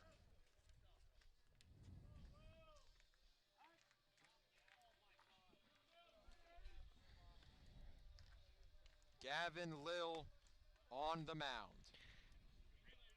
Although Torian Domenico has been basically told that you warm up like you're going in, not just stay loose.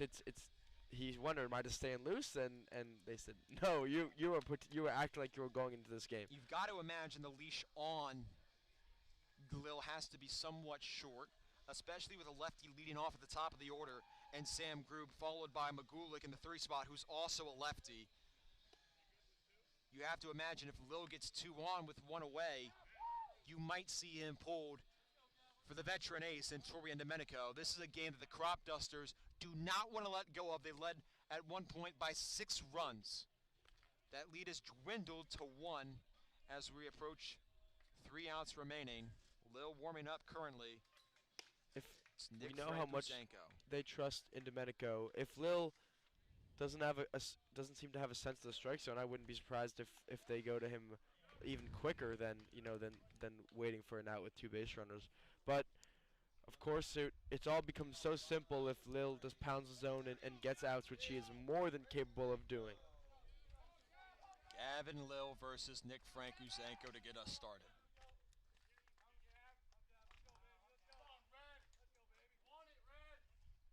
First pitch, ground ball. Kiefer not going to get there. It's a base hit. Leadoff man aboard.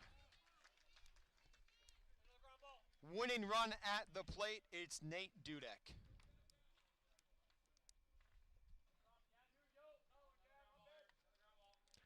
It's never easy, is it?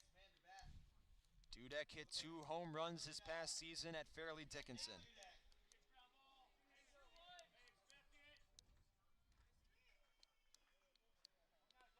Lill from the stretch takes the sign. Comes set. Shows bunt, pulls back. Ball skips in the dirt. 1-0 count. Huge block there by Redden. He's going to have to be on his toes throughout this whole inning. Does not want that runner to get to second, and then of course, God forbid, third. But first, you want to keep that. You want to keep the force at second. You'd love to be able to at least get that runner, if not turn a double play. Showing bunt. Gets away from Redden on a foul tip. That one barely graces the bat of Nate Dudek, and you talked about some guys looking uncomfortable laying down the bunt. Dudek sure as heck does not look like he lays down a whole bunch of those. You don't usually see that out of your 6'4" first baseman. Yeah, who knows how many times he's been asked to bunt in his life. Lays it down there. Off the mound goes Lil. Throw to second. Got him! High awareness play by Gavin Lil. Gets the go-ahead runner at second base. Dudek takes his place at first. There's one out here in the bottom of the ninth.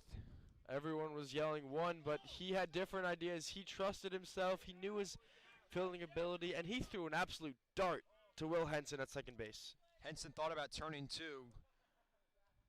Dudek just too fast. He takes over at first base for Frank Uzenko. It's now Connor Doherty. He's hit a home run today. He represents the go-ahead run. Double play ends it here. 8-7 ball game, bottom of the ninth. Up next for the Braves, number 40, pinch hitter Sawyer McElhatton. And looks like we're getting a pinch hitter as opposed to Nate Dudek. It's Sawyer McElhatton. First pitch, check swing, did he go? Yes, he did! Strike one.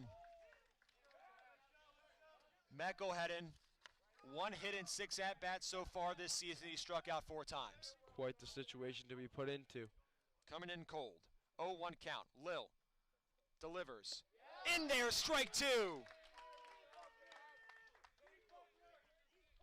McElhatton down 0-2 against Gavin Lil. Team lined up on the fence. Tension building. The 0-2, and it hits him. Where's one to the elbow? Lil lets him go on 0-2. Another pinch hitter. Stepping up to the plate for the Braves,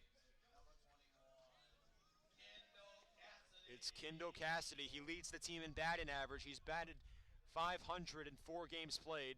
Only 6 at-bats, 3 hits, 2 walks, 2 hit by pitches. He struck out 3 times, though. The only 3 times he's been retired. And they go to a lefty, kind of giving the coaches potentially another excuse to go to Indomenico. I mean, if you get him loose, this seems like the time to bring him in. No disrespect to Lil, but what's the point of warming him up if you're not going to bring him in here? First pitch right by him, strike one. There's 2 aboard. It's Dudek on second. McElhatton on first. The 0-1 upstairs. Count level 1-1.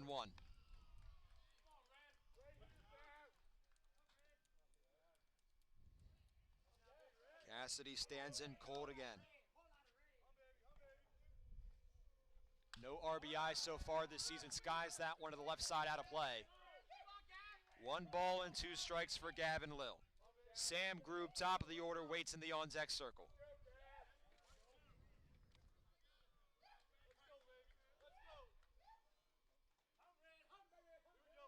One, 2 count. Winning run on first. Fastball in there, strike 3. Cassidy caught looking. And the Braves are down to their final out. Froze him on the inside corner. He was going up and away even.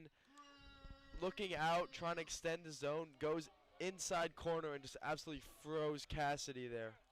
All players on their feet. The entire Braves bullpen leaning against the fence, as is the Cropdusters. Gavin Lil versus Sam Grube. First pitch, just inside, ball 1. Go-ahead run, 270 feet away from home plate. Tying run, just 180 feet. Lil versus Grube, who's 0 for 2 tonight with 3 walks. That one finds the zone. Nice cutter by Lil. Coats the upper edge. It's 1-1.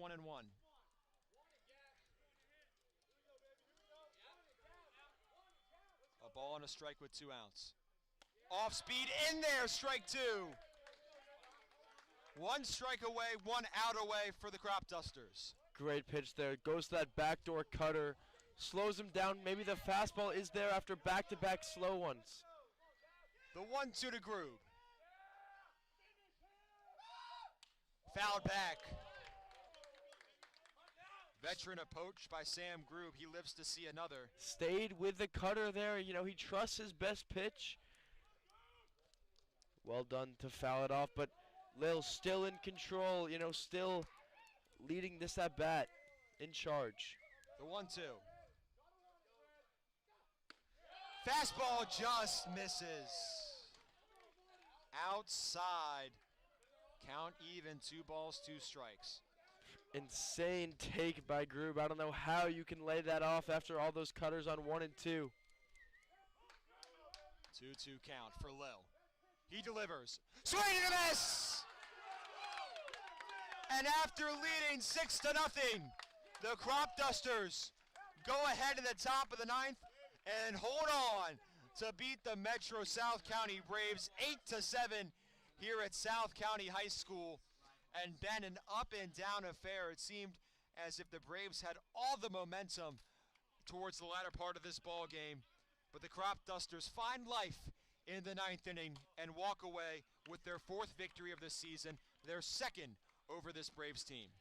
Really impressive victory. Of course, it started great with all the hitting success. Then it went bad, but the ability to fight back after getting that blow, which tied the game. Gavin Lill dug deep, threw some clutch pitches, and they earned this victory. It would have been a tough one to lose, but they don't have to be worrying about that anymore. They did the job. They get to go home happy, and well done. This is my favorite win of the year so far. They had to show a lot of guts, and they did a great job in doing so. How about Gavin Lill showing all the guts, coming out for the 5-out save? He relinquished a run in the 8th, comes out in the 9th, allows 2 base runners, and shuts it down here at South County High School. A really impressive performance from the righty. Indeed it was. He wanted this inning. He wanted to go in the last inning, and then despite giving up the base runners, he was never coming out of this game. Got the strikeouts and had to face a tough hitter to close it out, but he trusted his stuff. He stayed with his cutter, the pitch that he has told us how much faith he has in it, and he proved it right there. High adrenaline guy. He's going to be feeling good for a little while, and congrats to him. He deserved that moment. The Braves fall to 2-5 on the season. Olney stays atop the standings with a 4-1 record, rather. They're back home tomorrow against the DC Braves. 5:30 first pitch. Will be on the call live from First Responders Field. But for Ben Gurwitch, I'm Nick King saying so long. Thanks so much for joining us tonight. Cropdusters